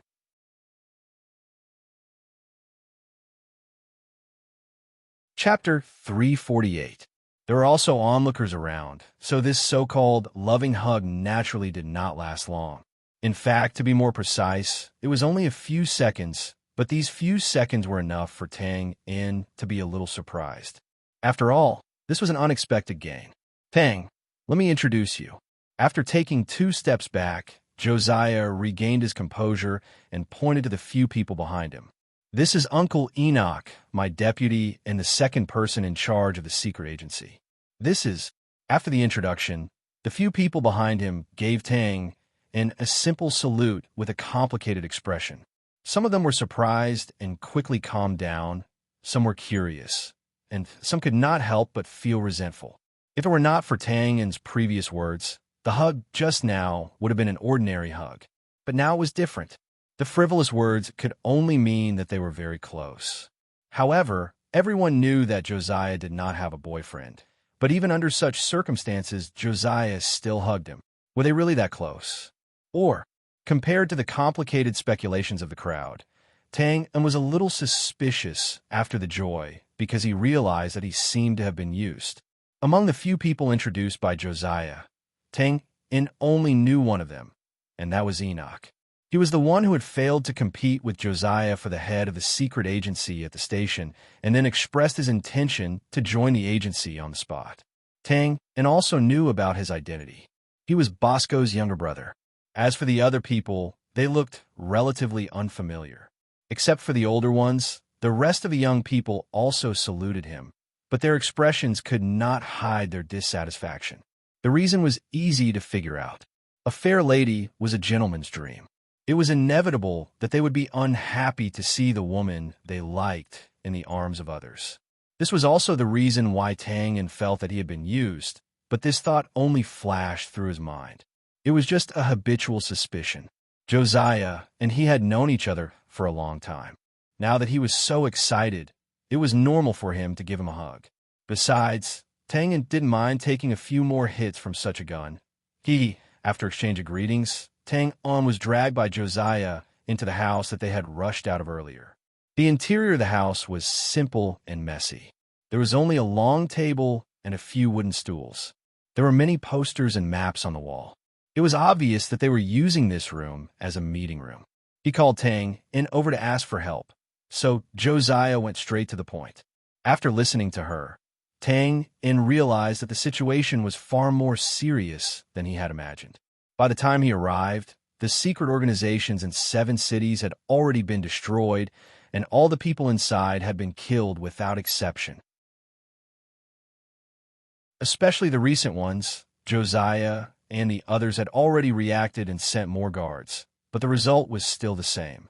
All the destroyed secret organizations had been sealed off by the police station, but Josiah and the others still managed to sneak in and obtain some information from various channels. The number of attackers should not be more than 20, and they all used stealth tactics to approach and then attack violently. There was nothing much to say about these tactics, but the key was the number of people. A mere dozen people had gone through 7 cities and perfectly killed the members of the Gray Coat Army, who were several times their own number. Moreover, from the known information, it was very likely that the other party did not have a single casualty. This not only meant that the other party's strength was terrifying, but it also meant that they had the ability to continue destroying like this. How are you going to deal with it? After listening, Tang pinched his chin and asked, "We'll set a trap here and wait for the other party to come to us." Josiah waved his hand with a frosty expression and answered succinctly. After a pause, he pulled a simple map, and Josiah pointed at the red circle that was connected by a string. "This is where they first attacked, and then they spread out. Their target is very random, and they're killing one city after another. This is Grand City, which was destroyed 3 days ago. This is Lorien City, which was destroyed last night. And this is Mountain Stream City, where we are." As Josiah gestured with his fingers, an obvious triangle appeared on the map. If the other party's tactics did not change, Mountain Stream City, which was closest to the 2 destroyed cities, would undoubtedly be the next target. Tang nodded and agreed with Josiah's judgment. He then asked, "The location of the secret organization is very well hidden. Well, do you know how they got the address?" "Unfortunately, I'm not sure." Enoch spread his hands and said helplessly, "Our previous focus was on publicity, and the organization has been established for too short a time, so we haven't formed a complete intelligence system." But Enoch frowned and hesitated. "I guess they must have gotten it from the gang members or the thieves who specialize in selling intelligence." There was no big problem with this guess. Since it was a secret organization, apart from Josiah and a limited number of people, naturally no one knew the location of the secret organization in each city. Therefore, there was no problem of betrayal or following the clues to find the melon. "You're in charge of intelligence gathering?" Tang suddenly asked an irrelevant question. Enoch was stunned and then answered, Yes, only a part of it." Tang nodded calmly and asked, "Well, then can you help me mark the time when these organizations were destroyed?" "Of course."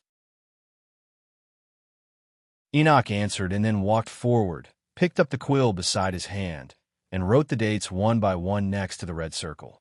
"Okay, that's it. Thank you." Tang nodded and thanked him. Then he moved closer and observed the surroundings. Well, it shouldn't be an insider who leaked the information. The earliest of these dates was about a month ago. At that time, Tang was searching for and exterminating bandits in the wilderness, so he didn't get the relevant information. The interval between these dates was at most 5 days and at least 3 days. The distribution was extremely irregular. This showed that the other party also spent some time looking for the secret organization. This also meant that it wasn't Josiah's people who had a problem. After all, looking at their casual tactics, if they got the complete organization's address, they would wipe it out directly with the power of thunder. As soon as he arrived, he suspected whether there was a traitor here. Of course, it was a little unkind, but fortunately, Tang did it well, so no one noticed. Of course, if Tang was really suspicious, then he didn't mind interrogating the few people here, except Josiah. It was fine to say that he was making a mountain out of a molehill, or that he was measuring the stature of a gentleman with his own mean measure. He still had to do what he had to do. This was called internal stability before resisting external aggression. So, Was it really a gang member? Or was it information obtained from the bandits? Tang In nodded. This was very likely. Although the locations of these secret organizations were still hidden, it was inevitable that people would go to the streets to post posters during the usual publicity. Over time, it would definitely attract the attention of people with intentions. If there was a professional bandit following behind at this time, it wasn't impossible to find the place. They wouldn't leak this information to the police station, but if someone was willing to pay a high price to buy it, they certainly wouldn't mind making a profit. Have all the activities stopped now? Tang In looked up at Josiah. Yes, I've already sent out the order a few days ago. Let them change their positions and hide on the spot. Josiah nodded and answered. Well done. Tang In's mouth curled up slightly, nodding and praising. Captain Tang In, what do you think of our ambush plan? At this time, the young man who came out to greet them asked coldly with a questioning tone. After all, Tang In was an outsider. Hugging Josiah just now already made people unhappy. After that, from the moment he entered the room, he naturally took over the right to speak. Even Josiah's attitude was to take a back seat and answer all questions. Such an atmosphere undoubtedly made some people even more unhappy. How many guards do you have? Of course, Tang In could hear the subtle prickling in the young man's words. He didn't have any other emotions, but immediately asked a question in return. We've mobilized 400 people here. Humph! No matter how strong those guys are, they'll have to die here. The young man snorted coldly, not bothering to hide the murderous intent on his face. 400 people! Tang In pursed his lips, then spread out his hands and said, the number of people is enough, but with the strength they've shown so far. First of all, they'll definitely succeed in their surprise attack, right? Moreover, you can't eliminate them in a short time, right? Although the Gray Coat Army has a lot of people, since the other party was able to succeed in their surprise attacks in the previous 7 operations, this time will probably be no exception. Moreover, with their battle record of not having a single casualty, their strength is definitely not low. It's impossible to completely annihilate them in a short time. It was easy to think of this, so the young man was stunned, then nodded hesitantly. Yes, but so what? No buts. Tang In interrupted him and said firmly, this plan is canceled. Why? Big brother, the mayor isn't our godfather, and we're not gangsters who fight. Tang In rubbed his forehead and said helplessly, since you can't get rid of your opponents in a short time, do you think the police station is just for decoration? For 100 people, when that happens, maybe the other party will blend into the crowd and run away, and you'll all be caught. The few people in the room were stunned, looking at each other. A chill ran down their spines, and their scalps instantly went numb. Perhaps it was because they were too involved to see clearly, or perhaps it was because they had not been caught by the police station after a few months of activity, so they were somewhat underestimating them. The few people present had not considered this problem, and now that they were reminded, they could not help but feel a lingering fear. It could be said that if the plan was really carried out, a group of people would definitely be caught by the police station. When they were interrogated, it might really be over, and to say something demoralizing, Tang In shook his head lightly and pointed at the red circles. It's purely based on intuition. If you don't have excellent tactics, you 400 people might not be able to keep the other party. This was Tang In's honest intuition, and there was no basis for it. Or rather, the only basis was the other party's clean and efficient tactical style. It sounded easy, but in reality, it was very difficult as there were too many aspects involved. Otherwise, Tang In's gray space would not be so unique. Of course, this did not mean that the other party was as good as the gray space, but there were some similarities in their combat styles. The same preemptive strike, the same tacit cooperation, and the same leaving no room for future trouble. Then what should we do? After the blow, the young man from before asked in a daze. I don't know. Tang In simply left it to others, then narrowed his long and narrow eyes. But one thing is for sure, I never defend passively. I only like to take the initiative to attack.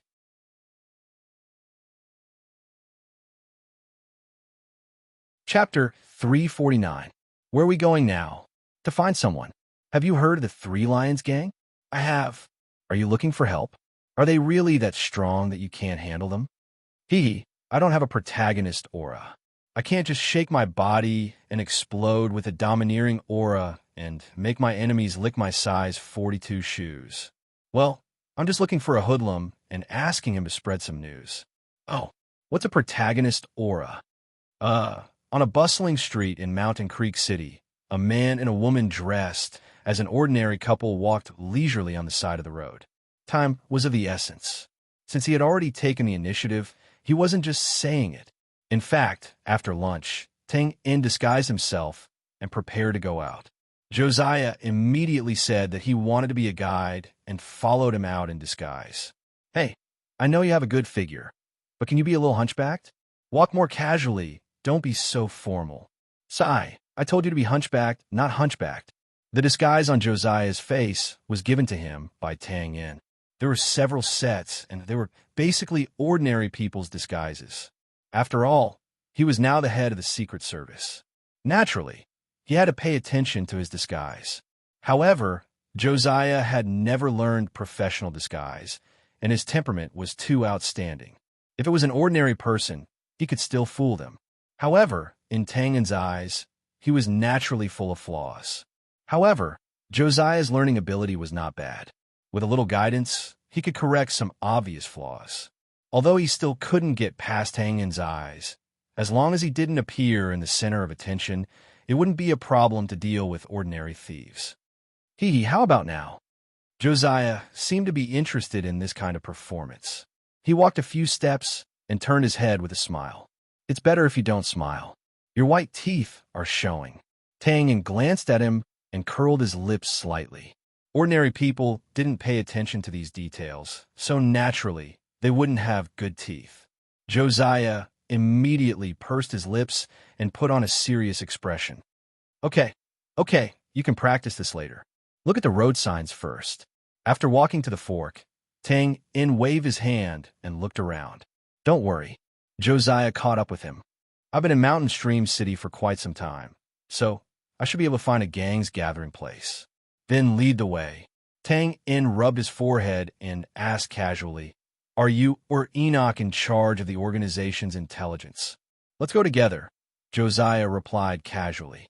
Tang In's eyes flashed, and he said with a smile, Is that so? Let me guess. You're mainly responsible for publicity, and then Enoch sees the information firsthand, right? Yes. What's wrong? Josiah noticed that there was another meaning in Tang In's words and asked in surprise, What's wrong? You idiot. You're the person in charge, so you naturally have the authority. Perhaps when the organization grew stronger in the future, they would need to delegate some of their authority. But that also has to be within a controllable range. Now that the first-hand information has been seen by others, what exactly are you thinking? The more he spoke, the angrier he became. Tang In reprimanded him mercilessly. Josiah was stunned by the storm of words.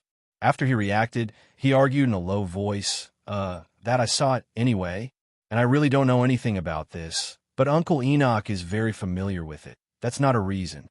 Tang In waved his hand and interrupted him. Even if you don't know, you should at least pretend.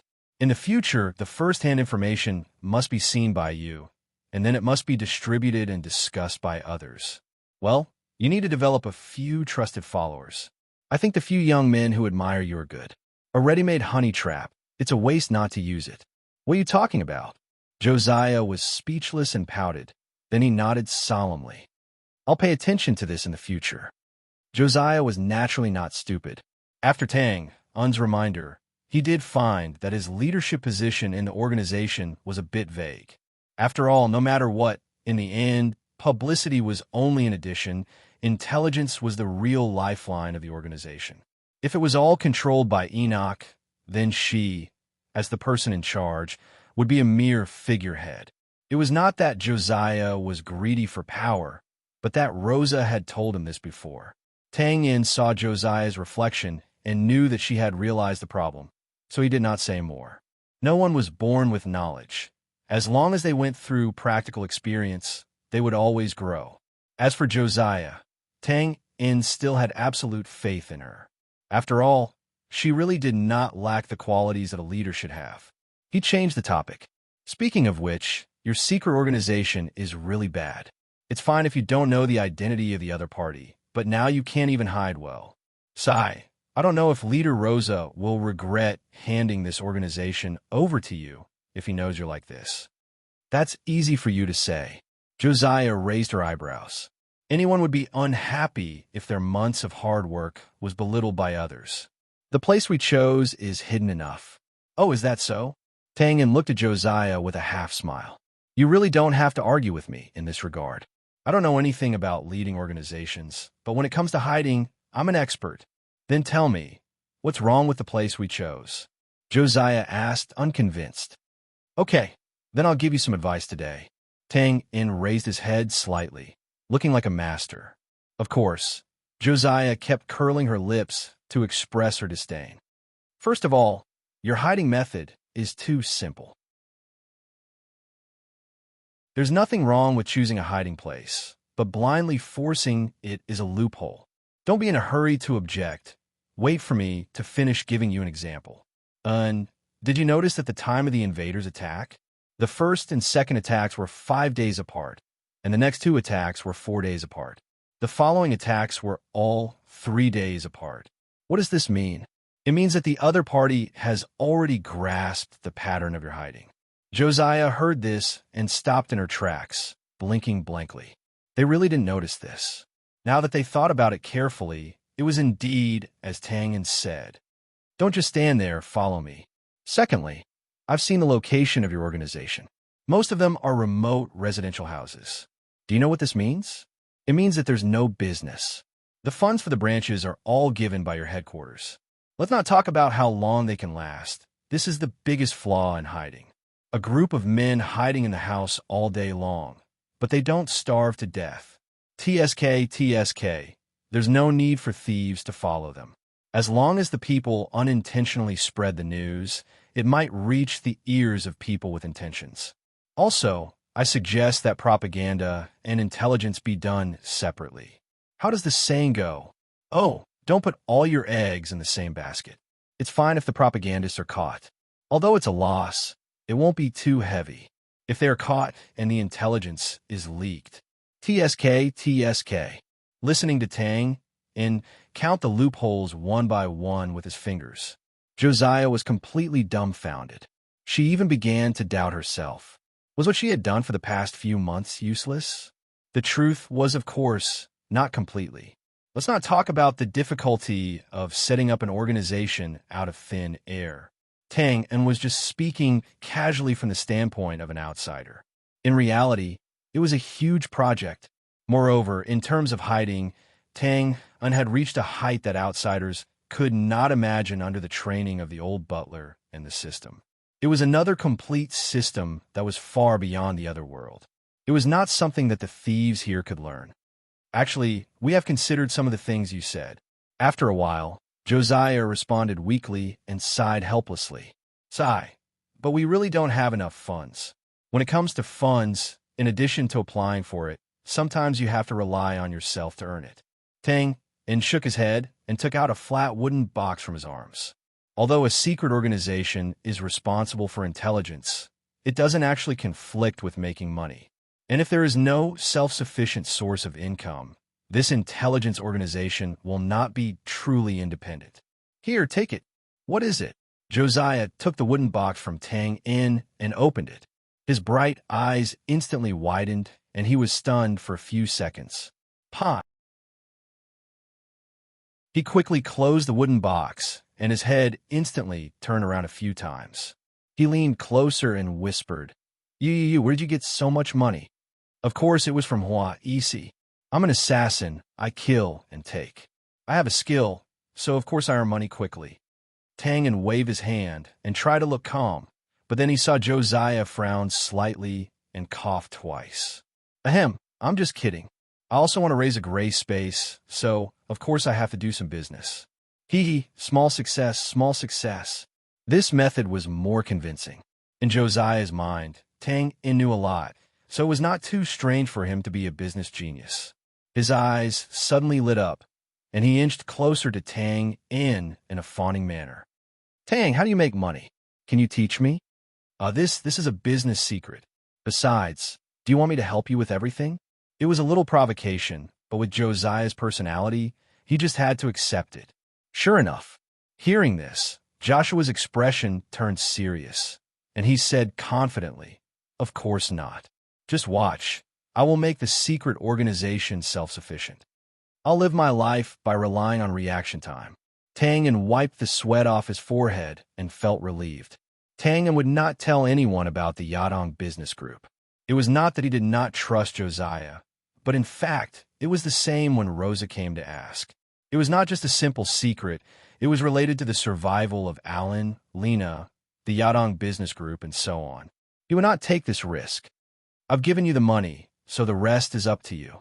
Well, I repeat, you must firmly hold the leadership position. I don't want to spend money to make someone else's wedding dress. I know, you're very long-winded. Josiah did not stand on ceremony with Tang in. He pouted and carefully put the wooden box into his arms. He pressed it, and pressed it again. Yes, it was true. Women are indeed creatures that change faster than flipping a book.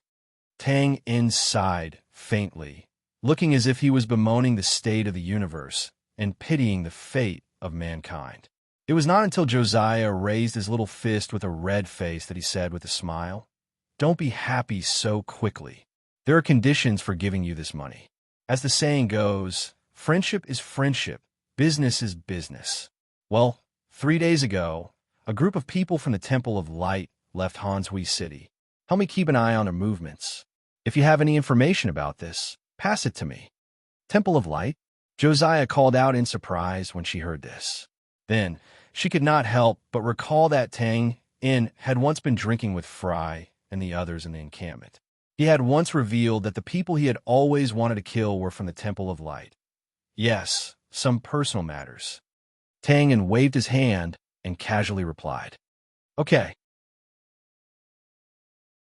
Looking at Tang Un's figure, Josiah hesitated for a moment, but in the end, she followed with small steps. She nodded in response. Basically, all nobles were believers of the Temple of Light. Some were even blessed in the church when they were born. Josiah was naturally no exception. However, after swinging back and forth between the Temple of Light and Tang in, she finally chose to believe in Tang in and did not ask any more questions. As they chatted, the two soon found the encampment of the Three Lions gang. This time, Tang in had come to look for Blade Bear, whom he had said goodbye to a few hours ago. He needed him to spread some news in the gang circle. Blade Bear was indeed here. After he came out and inexplicably chatted with Tang Un for a while, he realized that the other party was the person who had saved him on the journey. He hurriedly led the disguised Tang in into the encampment with joy. After a moment, Tang in walked out of the Three Lions gang and took Josiah, who was beside him, away from the place. "Well, are you sure that Loria City is a day's ride from Mountain Stream City? If it's a normal carriage, I'm sure. So we still have time? Well, do you know where the chief of police lives?" "No." "Huh." Josiah walked a few steps and paused. She turned around and opened her mouth slightly, looking at Tang Un in a daze.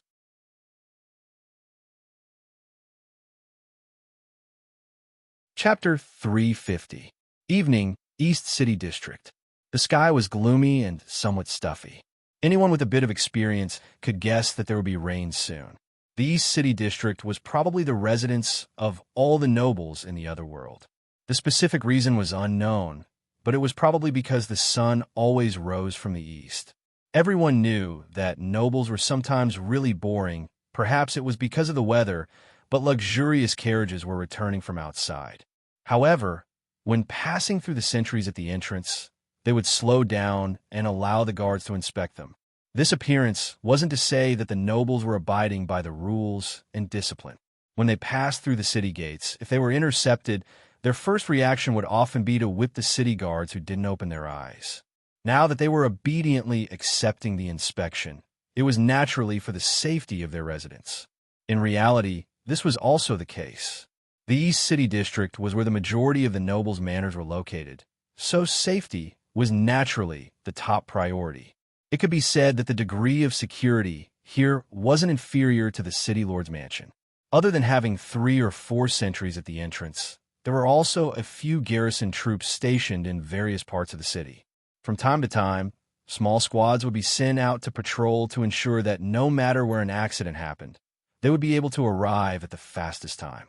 However, even so, the nobles still used various excuses to raise private troops that far exceeded the empire's regulations.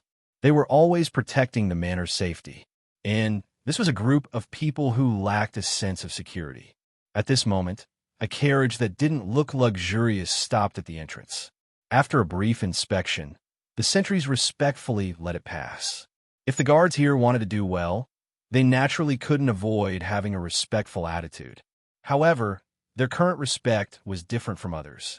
It was less superficial and more flattering. It couldn't be helped.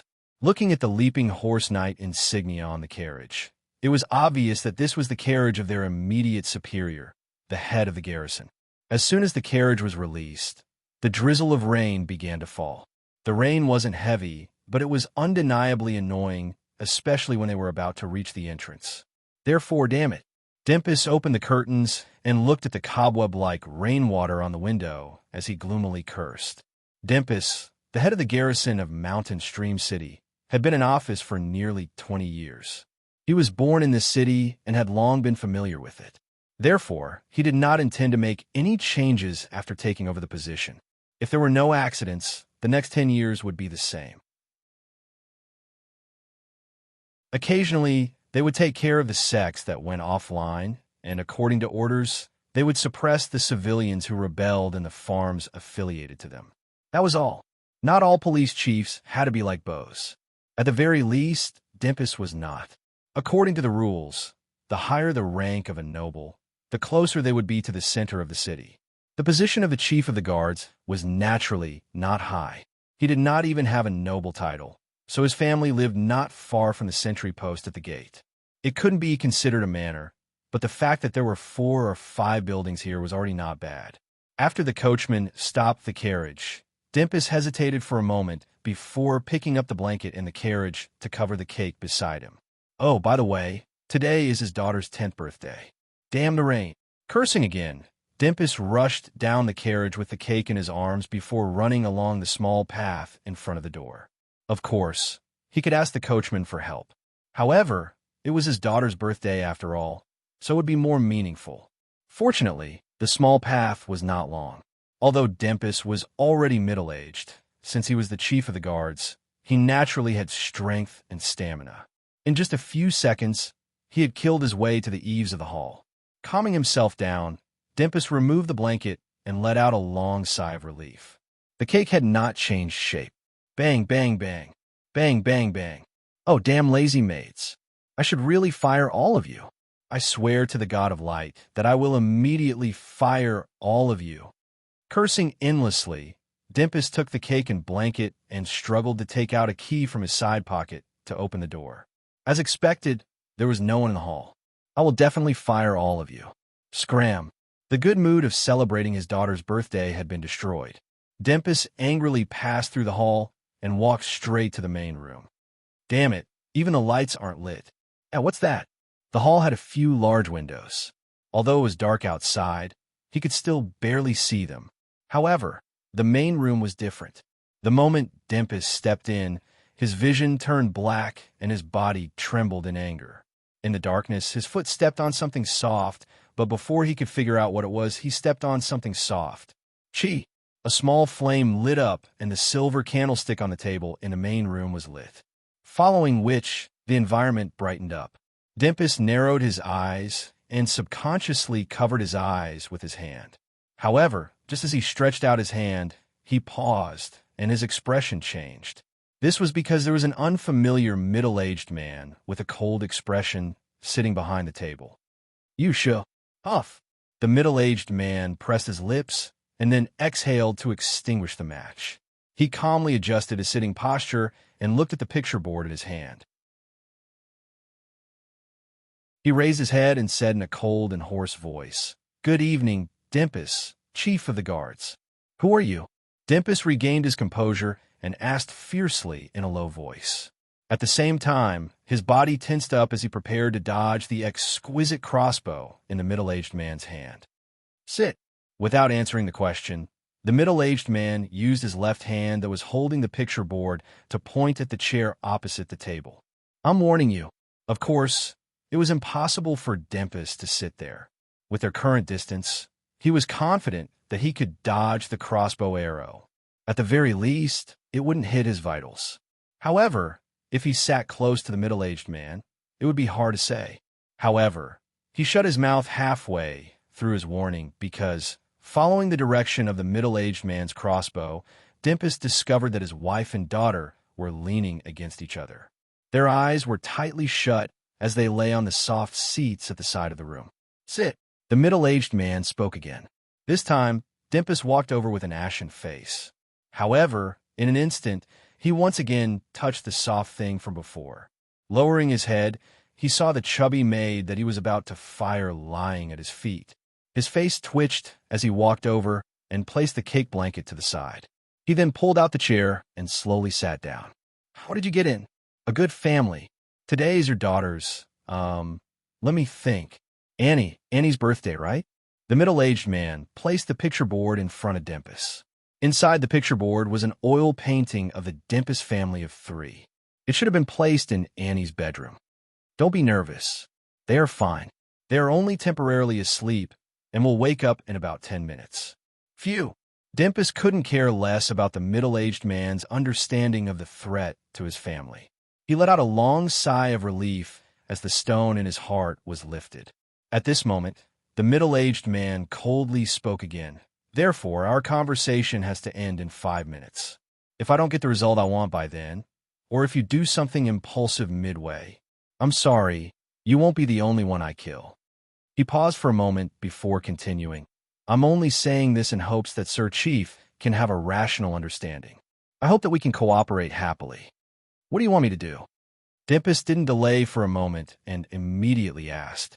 Wow, very good. We have a good start. The middle-aged man shrugged and then tapped the table. It's just a small request. There will be a group of people entering Mountain Stream City tomorrow. There won't be more than 20 people, and they are very skilled. I hope that Sir Chief can mobilize the garrison cavalry and greet the city guards, as well as the various gangs in the city, to find their location. At this point, there was no need to guess. This middle-aged man was naturally Tang in. He couldn't count on Josiah's secret organization. Otherwise, he wouldn't be unaware of the other party's identity. Thus, he could only take the risk and use the power of the garrison chief to find them. The effect of this was undoubtedly obvious. Even if the city guards couldn't recognize them and the garrison cavalry couldn't find them, those gang members would definitely dig them out. After all, those people's style of doing things was very arrogant and wouldn't hide too much. Of course, this was on the premise that Dimpus agreed. In fact, Tang already had 80% confidence in his heart. Thank the light god that this wasn't someone similar to Bose. Otherwise, even with his family by his side, they would have definitely started fighting. Dimpus frowned. His cavalry was naturally no problem. However, it would be difficult for the city guards since they weren't from the same system. And I'll owe them a favor. However, those gang members, it wasn't that he was afraid that they wouldn't agree. Dimpus believed that as long as he made a request, those gang members would definitely do their best to accomplish it. However, the consequences of this, Dimpus wasn't someone like Bose who abhorred evil. He was only worried that those gang members would take the opportunity to raise the price and disturb the normal structure of Mountain Stream City. However, no matter how he thought about it, Dimpus was just as Tang had expected. The first thing he considered was to agree. You've already wasted 2 minutes. Tang said indifferently. I agree. Dimpus didn't hesitate after hearing this. He clenched his teeth and agreed. Tang shook his head. No, I don't want you to agree to my request. I want you to agree that you must find them. You. Dimpus angrily glared at him. However, when he saw the frame on the table, his body instantly bent down. He helplessly said, I will definitely do my best to find them. However, the daily flow of people in Mountain Stream City Although I understand your feelings, another 30 seconds have passed. Tang, In coldly said. Huff. In just a few minutes, sweat had already appeared on Dempus' forehead. He wiped it off. His face twisted as he panted a few times. I agree. I agree to find them. Very good. Tang In nodded in satisfaction. However, his tone was still cold. What I'm about to say is somewhat shameless. Please forgive me. Annie is currently studying at St. Elegant Women's College, right? And your wife must go to the church every Saturday. The time is enough. Dempus' face was ashen as he roared in a low voice. Of course, he understood the meaning of these words. If he didn't put in effort to find those damned people, his and his family's lives would be threatened. My apologies again. Tang In stood up and bowed slightly. He then pointed upwards and said, There is a small device in the master bedroom of the loft. There's an explosive crystal inside. I hope that Sir can find it in the next 5 minutes. Goodbye. I hope you have a wonderful night. Before Dempus could get angry, his vision blurred. He opened his mouth and was stunned for a few seconds. He looked around and rubbed his eyes. There was no one there. The other party had actually disappeared in front of him.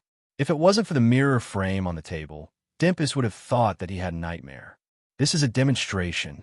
Dempus instantly understood the other party's intentions. Before his shock dissipated and before he could raise his voice to warn. Wait, explosive crystal. Bang, bang. Thump, thump, thump. The chair fell to the ground, and the thing blocking his way was knocked to the wall. Dempus was like an angry and terrified bull as he rushed up the stairs at high speed. Master bedroom, bang, the door opened. It was pitch black. He pounced towards a desk. Just as he was about to reach it, his movements paused and then became gentle. He slowly fumbled around and found the matchbox in a familiar place. Dempus hated himself for imitating the aristocrats and not installing an illuminating crystal. Chi! He lit a match with trembling hands and broke it. Chi! The flame flickered and ignited the candlestick on the table. Suddenly, he turned around and looked around. The master bedroom still looked familiar. On the surface, he couldn't tell that there was anything extra. Bang, bang, bang. One drawer after another was gently pulled open and then fiercely slammed to the ground. No, he muttered like a maniac. Sweat poured down like rain, and Dempus's inner clothes were completely drenched. Come out. He instantly crawled on the ground. There was still nothing under the bed. He stood up in a daze and lifted the pillow. There was still nothing. Woo-woo. Woof-woof. Woo-woo. Seemingly alarmed by the movements in the bedroom, a weak sound suddenly sounded in the room. What sound was that? Dempus quivered and immediately held his breath. Woo-woo. Instantly turning his head, Dempus looked towards the wardrobe beside the bed and swallowed his saliva. He first quickly walked a few steps and then slowly approached it. The closer he got, the clearer the sound became. His right hand clenched in the air, loosened, clenched, loosened, and finally grabbed the handle of the wardrobe. Who? Pa! He suddenly opened it. Woo-woo. Woof-woof.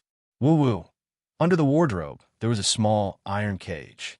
Inside, a pure white puppy that had yet to open its eyes was constantly sniffing with its nose and making unclear whimpering sounds.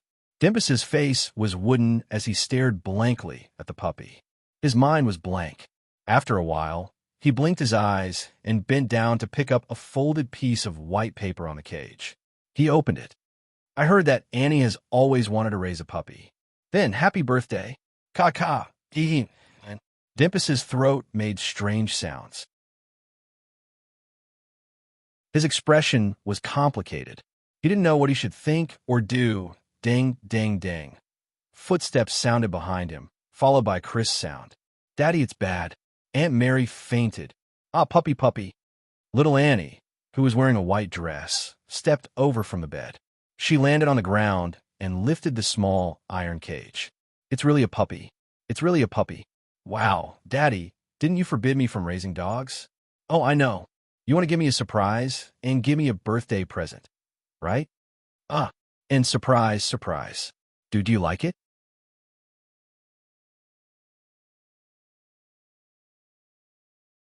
Chapter 351. The next day, the sky was gray.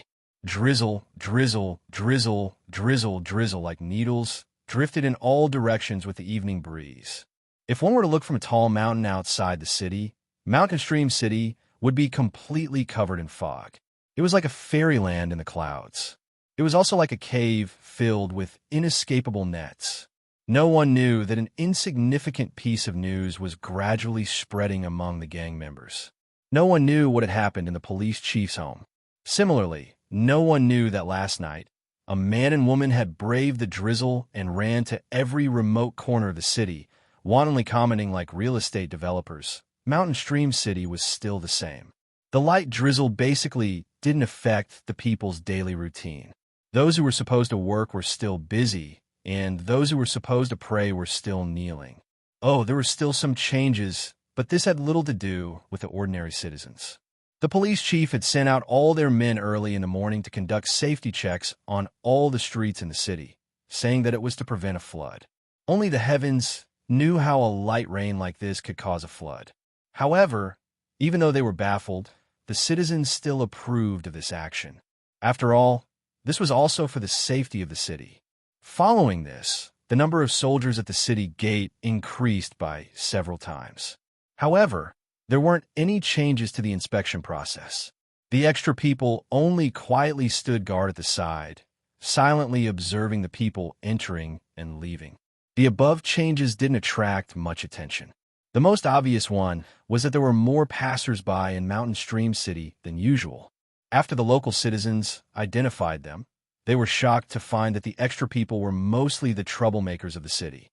They were also the local ruffians of the various gangs. This change naturally caused some panic, but after a while, the citizens ignored it. After all, the Empire didn't have a rule that said gang members couldn't go shopping. In addition, Mountain Stream City was a large city with people coming and going. Those gang members wouldn't be too conspicuous. Of course, if it was their first time in the city, then they wouldn't know of such a situation. Time passed by, and everything passed by in a strange and peaceful manner. At this time, in the police chief's office of Mountain Stream City, Dimpus sat behind his desk with a gloomy expression. His arms were crossed, and he didn't do any official business. He looked very oppressive. However, from time to time, his drifting eyes showed that he was not as calm as he appeared to be. Among them, his gaze drifted to the door the most, as if he was anxiously waiting for something. Occasionally, his eyes would drift to the side of the room where the guest table was. A frivolous young man was sitting there, holding a teacup and observing everything in the room with interest. Probably feeling his gaze, the young man turned his head, looked at him, raised his teacup, and grinned. "Oomph." Dimpus snorted and quickly shifted his gaze elsewhere. The awkward silence continued. Occasionally, there would be people coming in to report. They would all look at the youth in astonishment before being dismissed by Dimpus with a few words. Of course, the police station was not a place where ordinary people could enter as they wished, let alone the office of the director. This young man was dressed in ordinary clothes and had a vulgar manner. At first glance, one could tell that he was not noble, and from the fact that he didn't restrict his freedom, he didn't seem like a criminal. To be honest, he was more like an ordinary citizen who came out to buy soy sauce. Later on, for some reason, he was transferred here. Of course, Dimpus didn't think that way. Although he didn't find the young man pleasing to the eye, he didn't dare to kick him out. "I'm here to wait for news on behalf of the boss." This was the only exchange between the two, following which, Dimpus became silent and allowed the young man to wander around in front of him. Everything that happened last night was still spinning in Dimpus' mind, especially the disappearance of the middle-aged man at the last moment. That kind of speed faintly represented strength. Just thinking about it made one's heart turn cold. Of course, it wasn't that Dimpus didn't think of arresting the young man and forcing him to reveal the whereabouts of the middle-aged man last night. But the moment this thought appeared, he rejected it. With the intelligence and methods that the other party had displayed last night, how could he let this seemingly idiotic young man know the address? Sigh, God of Light bless him. Those damn fellows must appear. Bang, bang, bang. Just as Dimpus was at a loss, the door was suddenly heavily knocked. His heart stirred, and he suddenly raised his head. This kind of crude knocking was the mark of the cavalry chief. Didn't he go out to search? Could it be, "Come in"? Dempus took a deep breath and quickly stood up. The young man also seemed to have sensed something. He put down his teacup and looked at the door. The door opened. "Sir Director." A middle-aged man with a sturdy body and slovenly appearance walked in with large strides. As Dempus expected, this was Mountain Stream City's cavalry chief. "Speak." Dempus' response was very concise. Strangely looking at the young man, the cavalry chief gave a simple salute. "According to the brothers of the West Gate, there is a group of 17 people who are very suspicious. As mercenaries, they have accents from all over the place. Furthermore, according to the judgment of the city guard captain, Old Lay, their strength should be very high. Chief, they're currently being held at the city gate under the pretext of searching. Should we take action?" "Action my ass, cough cough, I understand. You can leave first." The corner of Dempus' mouth twitched. His previous order to the cavalry chief was to find a group of wanted criminals with frightening strength. Naturally, he wouldn't take action now. After the baffling cavalry chief closed the door and left, the young man at the side stood up and walked to the desk. He bowed and said, "Thank you, Sir Chief. Right, my boss said that if we find them, we're to have everyone withdraw. Don't play any tricks, or else you'll have to bear the consequences." Oomph. Dempus' face turned green. His chest rapidly rose and fell a few times, barely suppressing the anger in his heart. He stiffly waved his hand. "I understand. Oh, my boss also said." The young man scratched his head as if he had just remembered. Bang! He slapped the desk, causing the items on it to tremble. Dempus leaned forward and grabbed the young man's collar. His face was distorted as he roared, "Are you done yet?" The young man rubbed his nose, as if he didn't expect the other party to have such a big reaction. He stretched out his hand to pry the fingers on his collar away and took a step back. "Don't be impulsive. Impulsiveness is the devil." And that sentence was said by me. Next, it was said by my boss. "Please don't be too angry, sir. Perhaps there will be a merit waiting for you. F***CK. To hell with merit." Hearing this, Dempus' heart was moved. However, he couldn't help but curse. He currently hated that middle-aged man to the bone. How could he accept this old trick of giving a candy after a stick? Shrugging his shoulders carelessly, the young man bowed again. "I've already passed on a message, so that's it. Sir, let's have a pleasant cooperation. Goodbye." After speaking, he turned around and left, closing the door behind him. Bang, crash. Damn it, damn it, damn it. The items on the desk were immediately overturned. Dempus could no longer suppress the anger in his chest. He furiously paced around the room and kicked anyone who blocked his way. "I won't let you off. I won't let you off. I will personally send you to the gallows. Men." Amidst the irritable roar, the door opened and the cavalry waiting outside walked in. Looking at the situation in the room, he carefully closed the wooden door. He fearfully took a few steps forward and bowed. "Sir, what orders do you have?" "Find a few people to keep an eye on the person who just left." Bang. Before Dempus finished speaking, the door was opened once again. The young man who had just left stuck his head out. "All right, I forgot to say earlier. My boss has a bad temper. Therefore, please don't send people to follow me to avoid accidental injuries." Bang, the door closed. After a few seconds of silence, hysterical cries rang out. "Bang, bang, bang. Calm down, calm down. Sir, this can't be smashed. Sir, sir. It's me. Spare me. Save me. The young man who had just left could not help but smirk when he heard the chaos behind him. Following which, under the dumbfounded gazes of the crowd, he swaggered out of the police station. Once he came out, the young man put away his arrogant posture and walked 100 meters before turning into a small alley. After a short while, an ordinary young man who was completely different from before walked out of the alley not far away. His long and narrow eyes slightly narrowed as he scanned the surroundings. Following which, he quickly boarded a carriage that was parked by the side of the road. He lifted the curtain and said, "Let's go to the main road that leads to the West Gate." "Okay." The coachman cheerfully replied and drove the horse onto the main road, blending into the group of carriages and speeding away. In the carriage, a white-robed magical girl was already waiting. Tang, is there any news? That's right, this young man was Tang Yin. In fact, the one in the police station was also Tang Yin, but he was just in disguise. If Dempus knew about this, the entire office would definitely be destroyed by his anger. Yes, the number of people and the time match. It should be them. That's great. Clenching the magic staff in his hand tightly, his knuckles turned white. 7 secret organizations were destroyed and hundreds of people were killed. Even someone as gentle as Josiah could not suppress the surging killing intent in his heart. Although the other party was currently being delayed at the city gate, it naturally would not take too long. Therefore, Tang Yin's carriage only needed to rush to the main road that led directly to the west gate, and then quietly wait for the other party to arrive.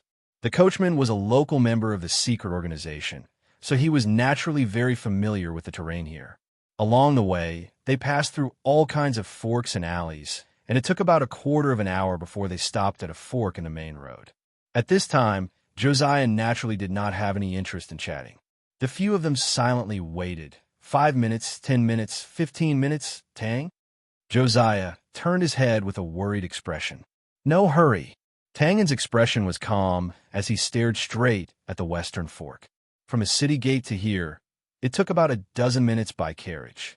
Naturally, there were other forks in the road, but this main road was the most spacious and smooth. If the other party was really that group of people, they would definitely not easily step into an unfamiliar path when they came to the city for the first time. Of course, this was just a habit. If the other party discovered something wrong at the city gate, just as he was thinking, Tang Yin's eyes flashed and his long and narrow eyes instantly narrowed. They're here.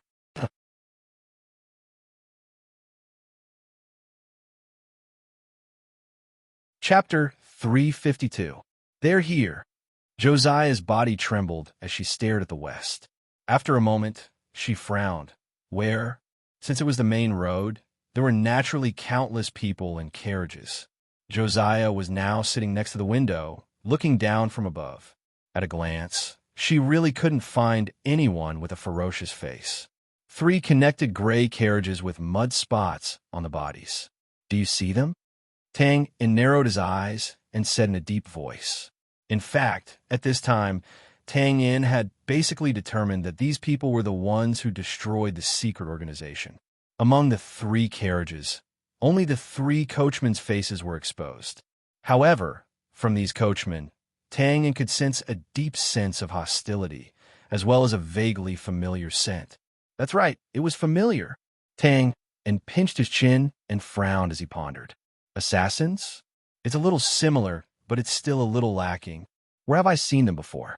Josiah didn't have Tang Yin's mysterious keen senses, so even though she had a preconceived notion, in her eyes, the 3 coachmen were very ordinary. Their attitude was a little lazy, and they casually controlled the reins with ease. Of course, this didn't mean anything. It could only mean that they were good coachmen. The 3 small carriages quickly approached. The remaining people should be in the carriages, but because of the curtain, they couldn't see anything. The first carriage passed by. The second carriage passed by. Suddenly, the curtain of the 3rd carriage was lifted slightly, and a wheat-skinned woman's face peeked out. She pouted and spat out a fruit pit. F***CK? Tang Yin whispered and instantly leaned back. Pa. He quickly reached out and slapped away Josiah's wrist that was pulling the curtain. He pressed his finger against his lips. Josiah rubbed his red wrist and opened his mouth slightly, looking stunned. At this time, the curtain of the 3rd carriage was lifted again. This time, a charming face appeared. She turned her head and looked back. From near to far, she saw the bustling crowd and the passing horses. Not far away, a carriage stopped by the roadside. The coachman looked around in boredom, as if waiting for business to come to him. Frowning, the charming woman scanned the area again. Her gaze paused on the coachman, and her crescent, moon-like eyes narrowed. The coachman shuddered and subconsciously looked over.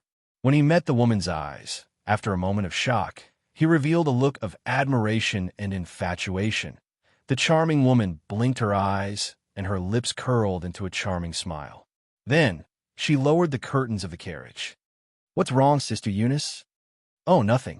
I just saw a handsome guy and gave him a wink." "Ah, then he will definitely be infatuated. I really envy Big Sister. Your skin is so white. Look at me, boo-hoo. You're also very charming and wild."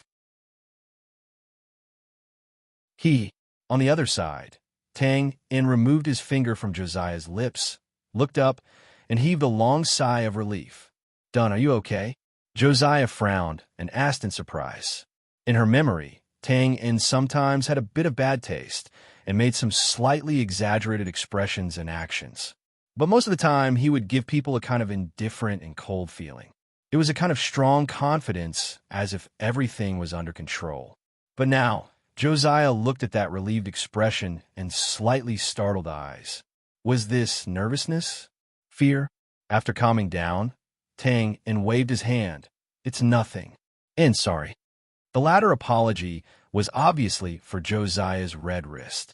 The situation was urgent at that time. Plus, he was a little emotional, so he didn't control his strength well. "It's okay." Josiah shrugged and didn't care. Then, he asked carefully, "Is it because they are very strong?" "Strong? Ha, of course they are." Tang In smiled bitterly and shook his head. "Your secret organization may need to be dormant for a while." "A what?" Josiah was shocked. The secret organization had just laid the foundation and was in its embryonic form. If they were to be dormant now, not only would their future development be a dream, but their previous efforts would also be in vain. "Do you still remember the chaos at the station? When we kidnapped those brainless noble youths?" "Of course I remember. It's them," Josiah exclaimed, and his face couldn't help but reveal a panicked expression. The chaos at that time had left a deep impression on people. The bravery and skills of the bounty hunters were vividly displayed, especially the leading Dusk Hunter group. The 5 of them had terrifying strength. If it wasn't for Zhuofan, they might have successfully rescued them. "That's right." Tang In's face flashed with bitterness. He grimaced and said gloomily, "No wonder their fighting style felt familiar. They are actually bounty hunters. Phew, and that woman. It's strange. The North is so big. I rarely enter the city twice, but I still bumped into her. It's really, what an ill-fated relationship." "Then what do we do now?" Josiah asked dejectedly. Deep down, she didn't want to be dormant. However, with the strength of the Dusk Hunter group, there was no way they could survive if they encountered any of them. Should they call Uncle Zhuofan? Impossible. Aunt Rose's safety was more important. I can't accept this. Tang In clenched his fists. He reached out and took out a disguise device and quickly put it on. Then, he looked at a small mirror and fixed the imperfections on his face. He took off his clothes and said, "I'll drive the carriage and follow them. You guys stay in the carriage. All right, don't open the curtains." After he finished speaking, he lifted the curtains and walked out. "Hey, you." The young carriage driver saw an unfamiliar middle-aged man coming out of the carriage and was shocked. "It's me." "And you go in first. I'll drive the carriage." Tang In grabbed the reins and nodded. "Oh, okay." The young man couldn't help but look at Tang In again. In the end, he entered the carriage in a daze. Was this a disguise? This was too unbelievable. With a tug of the reins, the horse drove into the main road. Tang In raised his head and looked at the 3 gray carriages in front of him. The distance between them was at least 100 meters. With the flow of people and carriages, they shouldn't be discovered. "Remember, don't open the curtains." Behind him, Josiah was telling the carriage driver what Tang In said to pay attention to. He paused and asked curiously, "Tony, why are you looking at me so strangely?" Tony, the young carriage driver, had been alone since he was young. Even his name was given by himself.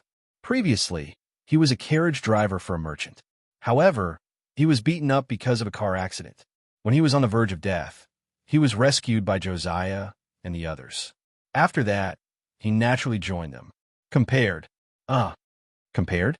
Yes, no, Tony became more flustered under Josiah's gaze. His face turned red, and he finally said dejectedly, "I just saw a woman. She smiled at me.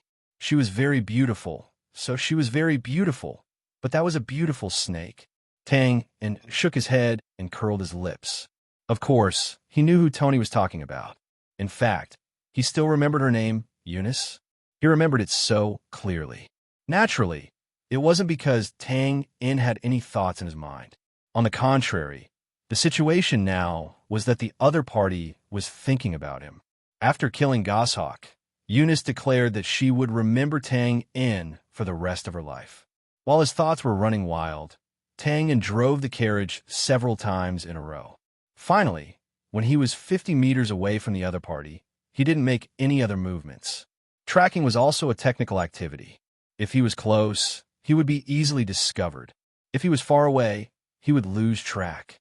This was a different world, not the modern world where cars were everywhere. Therefore, although he was 50 meters away, he didn't have to worry about losing track of the other party. Every time there was a big fork in the road ahead, Tang In pulled the reins and poked out half of the carriage to take a look. Then, he quickly returned to the back of the other carriages. It was not unreasonable to be so cautious. After all, there were likely to be 4 Earth Stage warriors in the last carriage. At this level, coupled with the fact that he was in the bounty hunter circle, he was almost naturally sensitive to danger. For example, just now, Tang In saw Eunice inside when the other party opened a small part of the curtain. He immediately waved his hand and slapped away Josiah's palm. In fact, it wasn't Tang In's problem. His killing intent was usually restrained. It wasn't certain that it wouldn't be seen by others, but the probability was indeed very small. Josiah was different. She had preconceived that the other party was the murderer, and her eyes were naturally full of killing intent. Ordinary bounty hunters couldn't sense it, but Eunice would more or less feel it. In fact, it was exactly so. Fortunately, this was a busy street. Even if Eunice felt it, she might not be able to confirm that the killing intent was directed at them. Otherwise, if it was a remote alley with only their group, Eunice would have killed them long ago. For the next half an hour, the other party's carriage still didn't stop. However, seeing that they had been walking along the main road, it seemed that they didn't have a specific destination. Finally, after arriving at the city square, the other party's carriage stopped. At this time, Tang In's carriage naturally couldn't stop. It made a big circle and went in another direction. At this time, Tang In saw the coachman of the other party's first carriage talking to a passerby. He gestured from time to time, as if he was inquiring about a certain place. After a while, the other party set off again and turned to the south. This time, it didn't take long. After about 10 minutes, the carriage stopped. A tavern, dozens of meters away, Tang In controlled the reins and retreated to the main road, slowly moving forward. That's right, the other party took such a big circle just to find a place to settle down. However, since this tavern could be open on the side of the main road, its grade was naturally not low. It seemed that this group of bounty hunters knew how to enjoy themselves. The door opened, and people carrying luggage walked out of the carriage one after another. With Tang In's eyesight, he could naturally see that there was definitely something fishy about the luggage. It was probably not a combination of longbows, but a variety of weapons. 8, 10, 13. As the bounty hunters gradually walked out, Tang In's lips gradually curled up, because none of these people were from the Dust Hunter group. Finally, the other party all walked out. Phew! Tang In slowly exhaled a long breath, suppressing the ecstasy in his heart. He didn't take another look and drove the carriage quickly from the other side of the road. 17 people, 15 men and 2 women. Among them, only Eunice from the Dusk Hunter group was present. Haha, this is very promising, very promising.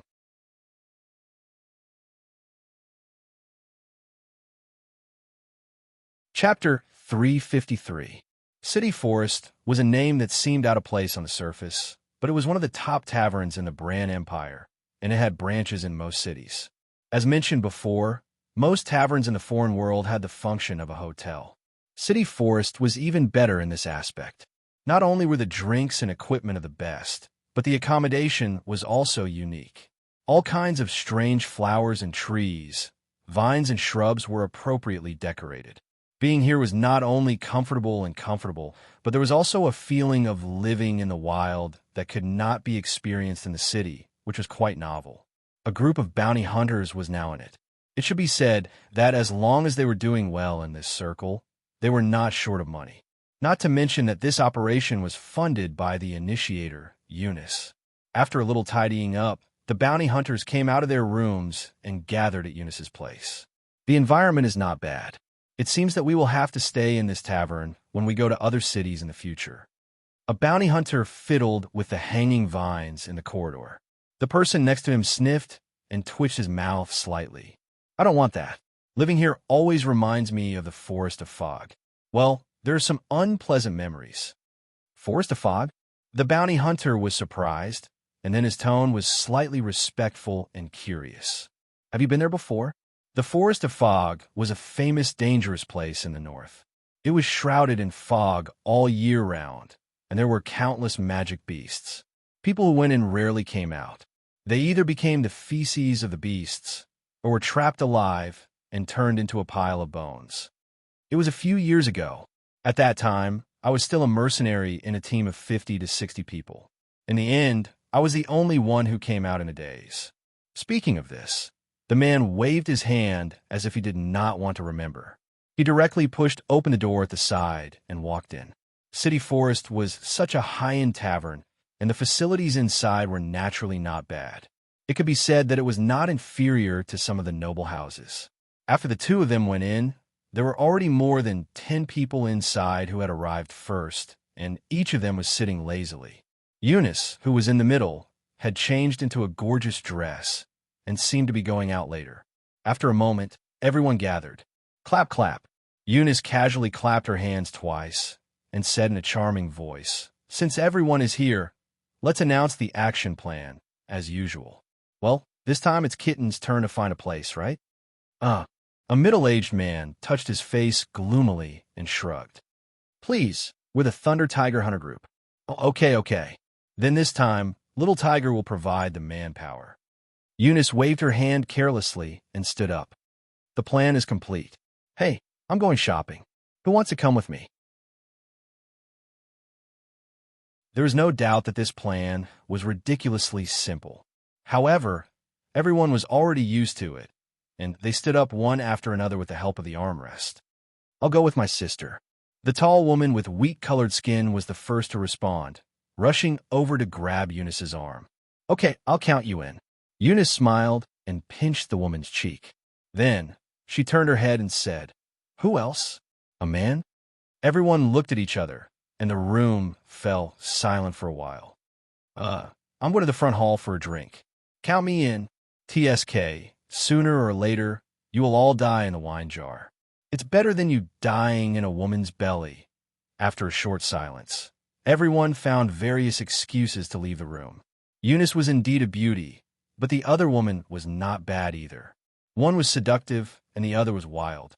It could be said that if he could walk on the street with these two women in his arms, as a man, his sense of accomplishment would definitely be off the charts.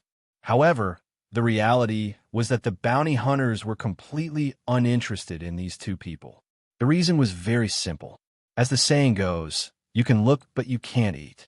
In fact, compared to assassins, bounty hunters wandered on the edge of death to a deeper extent. In such a situation, gender, self-esteem, personality, and so on were all distorted. After all, they might not be able to see the sun tomorrow, so why should they care about other things? Therefore, both male and female bounty hunters were indifferent to things like sex. It was completely a way to relieve stress. However, there was still a problem. Take Eunice in front of them as an example. Most of the people present were men, and it was impossible to say that they did not have any thoughts about her. However, even if Eunice took the initiative to seduce them, everyone would still avoid her. It cannot be helped. The difference in strength was too big, and both parties had no emotional foundation at all. No one knew if she would stab you to death with a dagger after having fun. There was no resentment, and there was no reason. She might suddenly feel tired and want to kill someone. If you die under a peony, you will be a romantic ghost. This was a sentence that sounded very grand and classy, but in reality, it was often just a saying, looking at the crowd filing out. Eunice rolled her eyes, fiddled with her hair, and said contemptuously, "A group of lecherous men with no guts." Then she put her arm around the shoulder of the woman next to her and walked out of the room. "Let's go. It's hard to find a two-legged toad, but there are plenty of two-legged men." Facts proved that this was not wrong. As soon as the two of them left the pub, a passing noble young man stopped the car quickly. After conversation, he took the initiative to invite them into the car. Here, the bounty hunters were not doing their job. On the other side, Tang, In, and Josiah were waiting bitterly. This was a street in the corner of the South City District. It was as desolate as imagined. Except for the homeless and the poorest old people, there was basically no one living here. In a shadowy alley full of moss, Tang, In, and Josiah leaned against the wall opposite each other. "Tang, will they come?" Josiah looked outside through the gap in the wall and turned his head to ask. "Don't worry, I've already spread the news. As long as they inquire about the news through the gang members, they will definitely come here to scout." Tang, In, half squinted, as if he was observing, but also as if he was taking a nap. Tang, In was indeed resting now. After all, he had not closed his eyes since he came out from the carriage company at noon yesterday. As for last night, in order to find this place, he had followed Xiao Yu all night. Since he knew that the only expert on the other side was Eunice, this battle was inevitable. The pub was not suitable as a place for a battle. After all, it was a secret organization that Josiah and the others had spent a lot of effort to build. Therefore, Tang In released a vague message through Blade Bear to lead the other party's attention here. Of course, not far from the alley, Enoch and the others had already set up a fake secret organization. "Oh," Josiah responded and leaned against the wall again. Then, as if he had thought of something, his face was a little nervous. "Tang, yes, are you sure you can defeat Eunice?" "Correction, it's impossible to defeat her. The only result is that we can kill each other." Tang In opened his eyes, raised his head, and thought for a while. Then, he smiled bitterly and shook his head. "And we haven't really fought. How would I know?" It was no wonder that Tang In was not confident. Eunice's strength had reached Earth rank. Moreover, she had killed her way through a mountain of knives and arrows. Her skills, combat awareness, and so on were worthy of this strength. It could be said that although she was not as abnormal as Sylvia, she was definitely not someone that Tang and could take down now. Josiah heard this and felt a little more worried. He tightened his grip on the staff in his hand. "Why don't we retreat first? Your strength has improved so quickly. We can wait until you have the confidence to come again." "Oh, don't be silly." Tang In's lips curled up slightly. His long and narrow eyes narrowed slightly. "I will have to fight with her sooner or later. Now that she is alone, there is no better opportunity than this." "Then promise me that you must win," Josiah said hurriedly. He took a step forward and looked straight into Tang In's eyes. Tang In subconsciously avoided his gaze. "I'll try my best. There are too many factors that affect the battle." "No, you must win," Josiah interrupted with a stubborn tone. He bit his lips tightly with a stubborn expression. After a moment of silence, Tang In looked at Josiah's clear eyes that were full of determination and nodded. "Okay, I promise you." "Phew!" Josiah pursed his lips as if a huge rock had been lifted from his shoulders. He suddenly took another step forward and hugged Tang In. "Don't forget what you promised me." "You promised me." His voice was slightly choked. There was no meaning in the hug. It was faint, just like the moss on the side, extending into the depths of the alley. Tang In's body stiffened at first, then he relaxed. He lowered his eyelids and smiled. He reached out and patted Josiah's shoulder. "Okay, I haven't died yet. You don't have to be so sad. You are really annoying." Josiah suddenly took a step back. He was angry. He. Twain chuckled and stopped provoking her. He changed the topic and said, "In this battle, if I kill Eunice, you can go back to the base with me first. The matter of the secret agency has to be put aside for a while." "Okay." Josiah nodded. He could not help but show some frustration on his face. This was something that could not be helped. If Tang In killed Eunice, the remaining members of the Dust Hunter group would definitely launch a frenzied revenge. It would not be difficult to find out about the secret organization, so there was no other way other than to temporarily avoid them. At this moment, Tang Un's eyes suddenly flashed. He leaned close to the wall. Huh, they're finally here. Hearing that, Joshua couldn't care less about his frustration. He quickly put his eyes on the screen and immediately saw two men in leather armor sneaking along the side of the street. Tangen's angle of view was not a problem. He could see most of the surrounding terrain. But even so, the two figures were still like ghosts. They disappeared from time to time, jumped out from the corner, and disappeared again soon. The two slowly approached the disguised secret organization. With just a hand gesture, the two of them completed the division of labor. One of them found an abandoned attic and set up a combination longbow from above, while the other disappeared into the secret organization. They were agile, they cooperated well, and their tactics were simple and practical. TSK. It was not an injustice to lose. Tang In smacked his lips and shook his head with a sigh. After a while, the infiltrator came out of the secret organization. With a hand gesture, the person who was in charge of covering the retreat put away his combination longbow and jumped down from the attic. The two of them went back the way they came. That's professionalism. Tang In walked out of his hiding place. Although they were enemies, he could not help but praise. After a while, they sneaked in silently, completed their mission, and quickly retreated. He believed that even the people in disguise did not know that someone had been here. Let's go and pack up. We'll wait for tomorrow's big show. Oh, the battle between the cat and the mouse.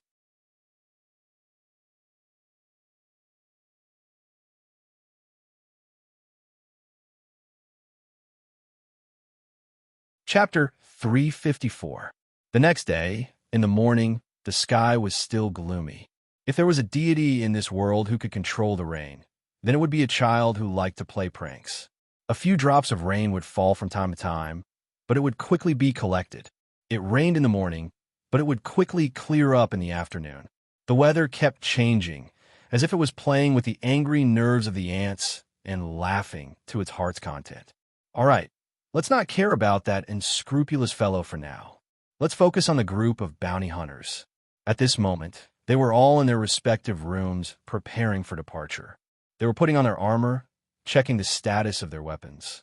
They were feeling very relaxed. It couldn't be helped. Eunice's mission was too easy compared to their previous missions of entering the mountains to fight the demonic beasts and killing their peers for profit. They didn't even feel nervous before the battle. It could be said that this was a relaxing trip, and the rewards were not low.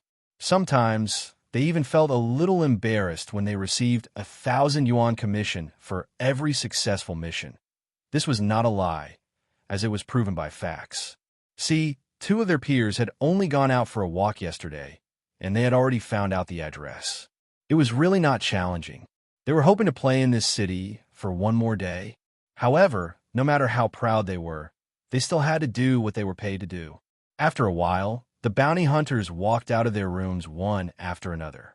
Well, Jilly, where's the employer? The employer was naturally Eunice. After everyone gathered, they were surprised to find that she was not here. The tan girl called Jilly spread her hands and said helplessly, I hung up a fool yesterday.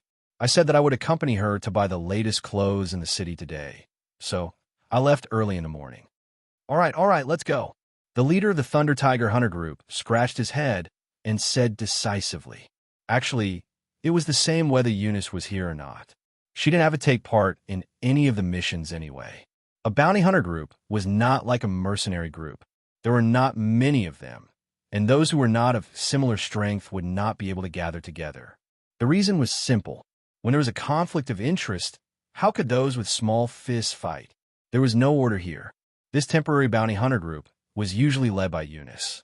Now that she was not here, the leader of the Thunder Tiger group, who had the most members, was naturally the leader. After the order was given, everyone nodded coldly and walked out of the tavern in batches. They boarded the carriages and drove towards the south of the city. Boom, boom, boom.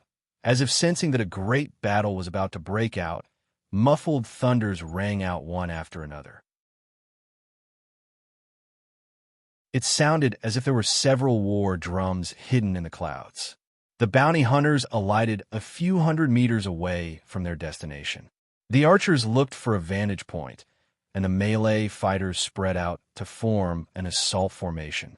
There was no need for any instructions. Everything seemed to be in order. At this moment, the leader of the Thunder Tiger Hunter group suddenly looked around and frowned. He didn't know why, but ever since he arrived here, he felt like he was being restrained. He couldn't breathe properly, and he felt uneasy. Was it the weather? Or, the last time he had this feeling, it was in front of a cave that was said to contain treasures. At that time, he had led his team to retreat. Later on, he learned from other sources that there was an adult venomous shadow python there, and it had already devoured many of its greedy peers. He pulled over a team member who had come to scout ahead and asked, "Are you sure this is the place?" Yes, I went it myself. There are traps outside and hidden sentries inside. There are more people, about 300 of them. What's wrong, Commander? Is there a problem? Yes, I have a bad feeling. Forget it. You go and prepare first. Shaking his head, the leader of the Thunder Tiger group didn't cancel the operation in the end. However, he still pulled Jilly and said, "You stay in the car. If there is anything wrong later, quickly look for Eunice." Okay. Jilly raised her eyebrows and nodded. This was an easy task, so she naturally wouldn't object. The leader of the Thunder Tiger group was slightly relieved. Even if there was an accident later, with their strength, it wouldn't be a problem for them to hold on for dozens of minutes. When Eunice arrived, they could naturally force their way out. After waiting for 3 minutes, the archers had already chosen their positions. The melee fighters quickly infiltrated from all directions.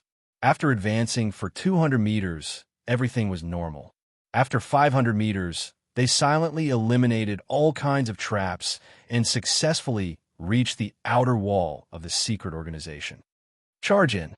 The leader of the Thunder Tiger group gestured forward. Then, more than 10 people jumped onto the wall at the same time. They took a few steps, jumped down, and rolled. All kinds of evasive maneuvers were executed perfectly, but no attack came. Everyone in the courtyard looked at each other and stood up. What was going on? If there was no attack from the outside, it could be said that they wouldn't be discovered. However, there should at least be a guard inside, right? The leader of the Thunder Tiger group's expression changed. Damn, he knew something was wrong. How is this possible? I clearly investigated yesterday. There were a few hundred people. The bounty hunter from before looked at everyone's doubtful gaze and sweated. Could it be that they knew we were coming and ran away? After saying that, he quickly rushed to the window of the house in front of him, wanting to go in and see what was going on. Come back. The leader of the Thunder Tiger group's uneasiness had reached its peak, and he subconsciously shouted. However, it was already too late. The bounty hunter had already broken the window and rushed in.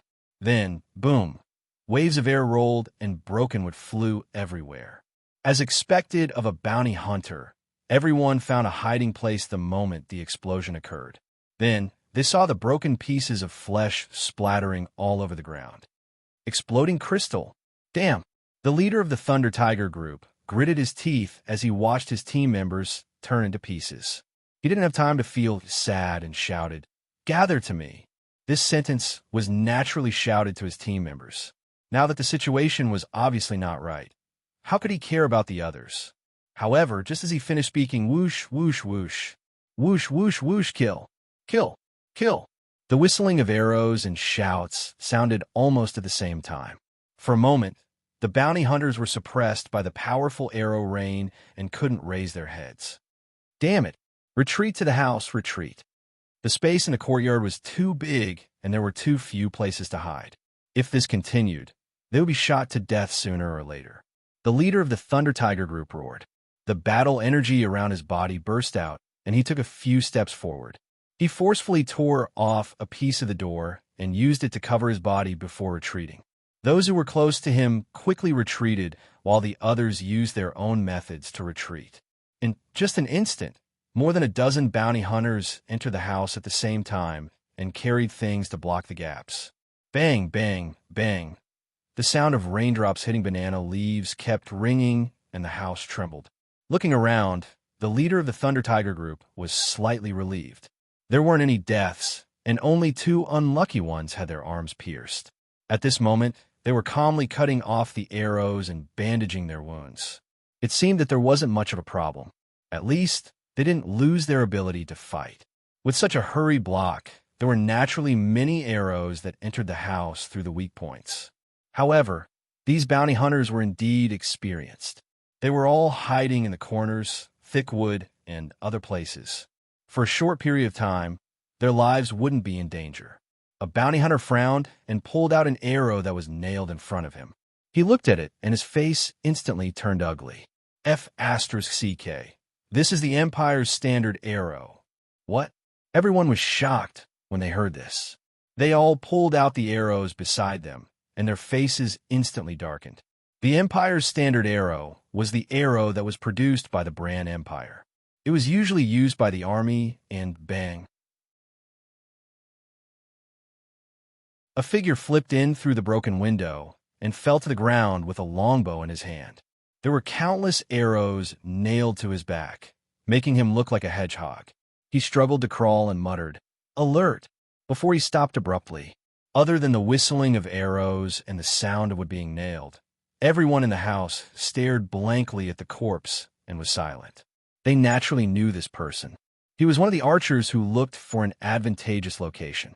Looking at this situation, it wasn't hard to guess the fate of the other archers. As for the words that he didn't finish, everyone had already filled in their hearts. The police station. After knowing this, even though everyone was used to seeing life and death, they couldn't help but feel as if they had fallen into an ice cellar. If the assassin was caught, the Bran City's court would first have to judge him and then decide whether to drag him to the gallows or not. If the bounty hunter was caught, as long as his identity was confirmed, he could be directly put in a rope and executed. Moreover, it wasn't just the bounty hunters. Even the Hidden Bounty Hunter Guild was an organization that the Bran Empire had been trying to get rid of for many years. Therefore, after knowing that the people outside were the cavalry of the police station, the bounty hunters no longer felt lucky. They grabbed their weapons tightly. Today, they would either die or fight their way out. When the close combat starts, everyone pay attention to the key points. Just fight and retreat at the same time. Leader Lay, who saw everyone's expression, and quickly comforted them. I left Jilly outside. With such a big commotion here, she must have gone to find Eunice. As long as we can hold on for a while, there will be a chance for survival. Everyone was happy when they heard this and secretly let out a sigh of relief. As long as Eunice could make it, there would be a chance for survival today. Although with the current situation, it was impossible for Eunice to kill everyone, but it was still possible for an Earth rank warrior to create an opening. However, could Jilly really inform Eunice?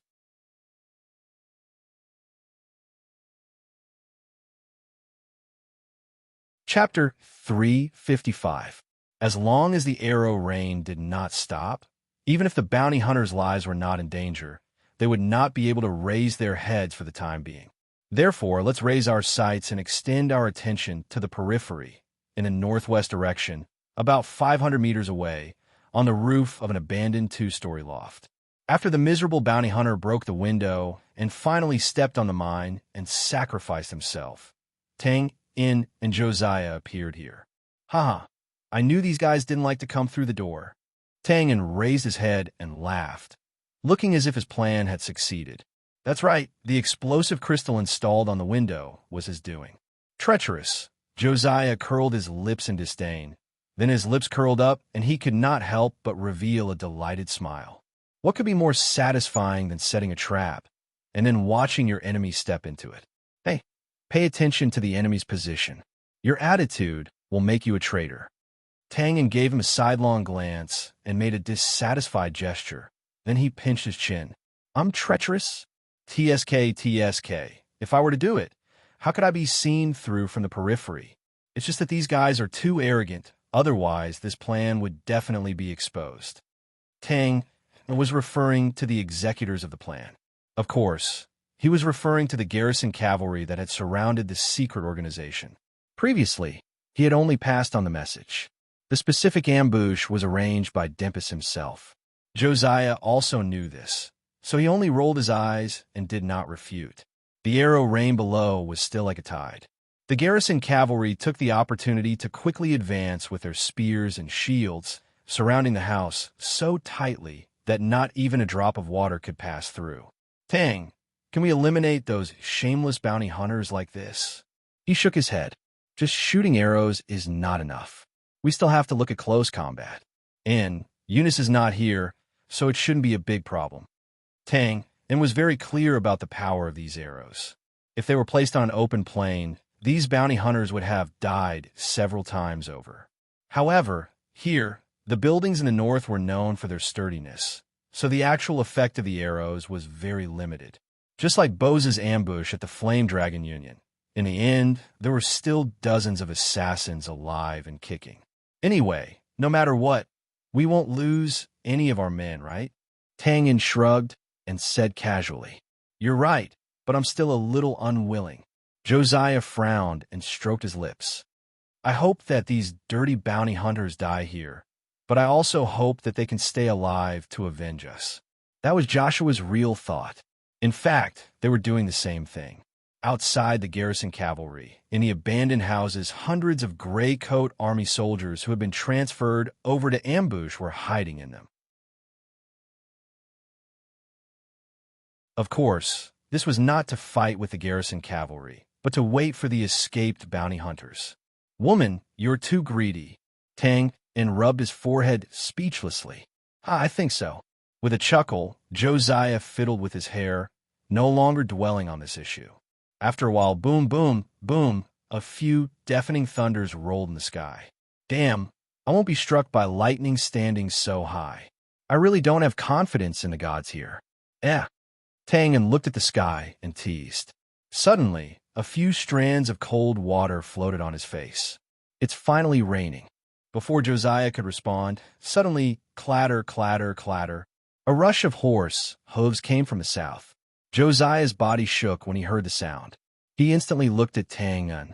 His lips moved a few times, and in the end, he clenched his fist and waved it. "You promised, you must win.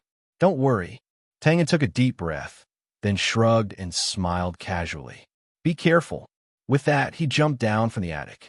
When he reappeared, he flashed past a few buildings nearby. On the street not far from him, the wheat-skinned Jilly was leaning over a galloping black horse. She had an anxious expression as she waved her whip and rushed forward. Jilly, who was 500 meters away, naturally heard the huge explosion and the whistling arrow rain that followed.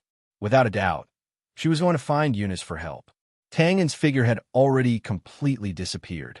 After Jilly also disappeared, Josiah pursed his lips, retracted his gaze, closed his eyes, and clasped his hands in front of his chest, the dilapidated attic, the light drizzle, the praying girl.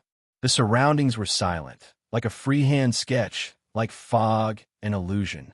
"Ha! The bounty hunters inside, listen up." Not long after, the arrow rain stopped, and a complacent shout broke the beautiful scene and echoed in the surroundings. This voice came from Dempus. He was currently in a very happy mood, sweeping away the gloominess from 2 days ago. When he first heard that damn guy say that bounty hunters would appear here, he didn't believe it. However, after he obtained the tavern's address and investigated it, he immediately became excited. This was a bounty hunter. To be honest, Dempus, who was content with the status quo, had a huge difference in ability compared to Bose. Normally, he would only find trouble with gang members and didn't catch many assassins.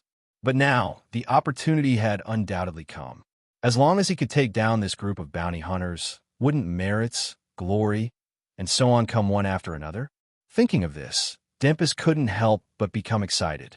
He stepped forward and stood outside the door of the residence, waving his hand and shouting, "The people inside, listen up. We are the Mountain Stream City Guard Hall. You have the guts to cause trouble here. Now, I'll give you a chance. Throw away your weapons and come out to receive your trial, or else." His tone was slow, and his voice echoed. To be honest, it did sound impassioned. But fortunately, Tangin wasn't here. Otherwise, he definitely wouldn't let go of this opportunity to complain. It must be known that this was very similar to those Hong Kong and Taiwan cliché movies. Naturally, Dimpus didn't think this way. There was a large number of guards watching the scene, and the target was a notorious bounty hunter. He only felt that at this moment, he was possessed by the Chief Justice of the Empire's capital. His image was too dazzling. Of course, other than being flashy, there was a more important reason for this. A living bounty hunter was more valuable than a corpse. Unfortunately, the bounty hunter inside didn't care about his painstaking efforts. Whoosh! With a sharp whistle, an arrow was shot out from the house. "Sir, be careful." Bang! The arrow shattered. The cavalry chief at the side quickly grabbed a shield to block in front of him. His body trembled, and the sound of metal colliding rang out as he blocked the arrow.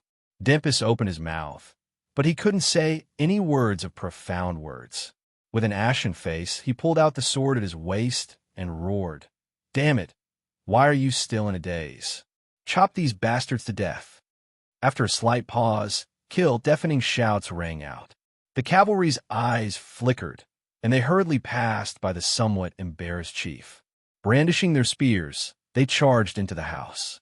At this moment, the house that was riddled with holes suddenly burst open, and more than 10 figures rushed out. They didn't immediately engage in battle with the cavalry. Instead, they quickly retreated to the rear courtyard. "Oh, they still aren't dead. Surround them. Hurry and surround them." Seeing so many figures appear, Dimpus' eyelids couldn't help but twitch. Could it be that the volley of arrows was in vain? He hurriedly commanded the cavalry to surround them. Although Dimpus had been the chief of the guards for close to 20 years, he had never experienced such a scene. Ordinary bandits only needed one volley of arrows to call it quits. However, he was currently facing bounty hunters. Fortunately, the encirclement had been formed long ago. Otherwise, with his command, these people might have found a gap and rushed out. There were enemies in all directions, so they naturally couldn't retreat. However, this group of bounty hunters didn't have any thoughts of relying on their own abilities to rush out. Now, they were trying their best to expand the battle area, so as to prolong the battle and wait for reinforcements. After a moment, the close combat began. The bounty hunters occupied 2 courtyards or formed groups of 2, firmly guarding the entrance. Some of them fought alone, leaving as soon as they touched. In the middle, a few pieces of wood and stone were piled up. A bounty hunter threw away the large sword in his hand and grabbed the longbow of his dead companion, shooting from above. There was no need to mention the skills of the bounty hunters, and their coordination was even more tacit. It wasn't something that these guards, who usually only bullied thugs, could compare to. Therefore, in a short round of attacks, the cavalry lost more than 10 of their companions' corpses and were instantly beaten back.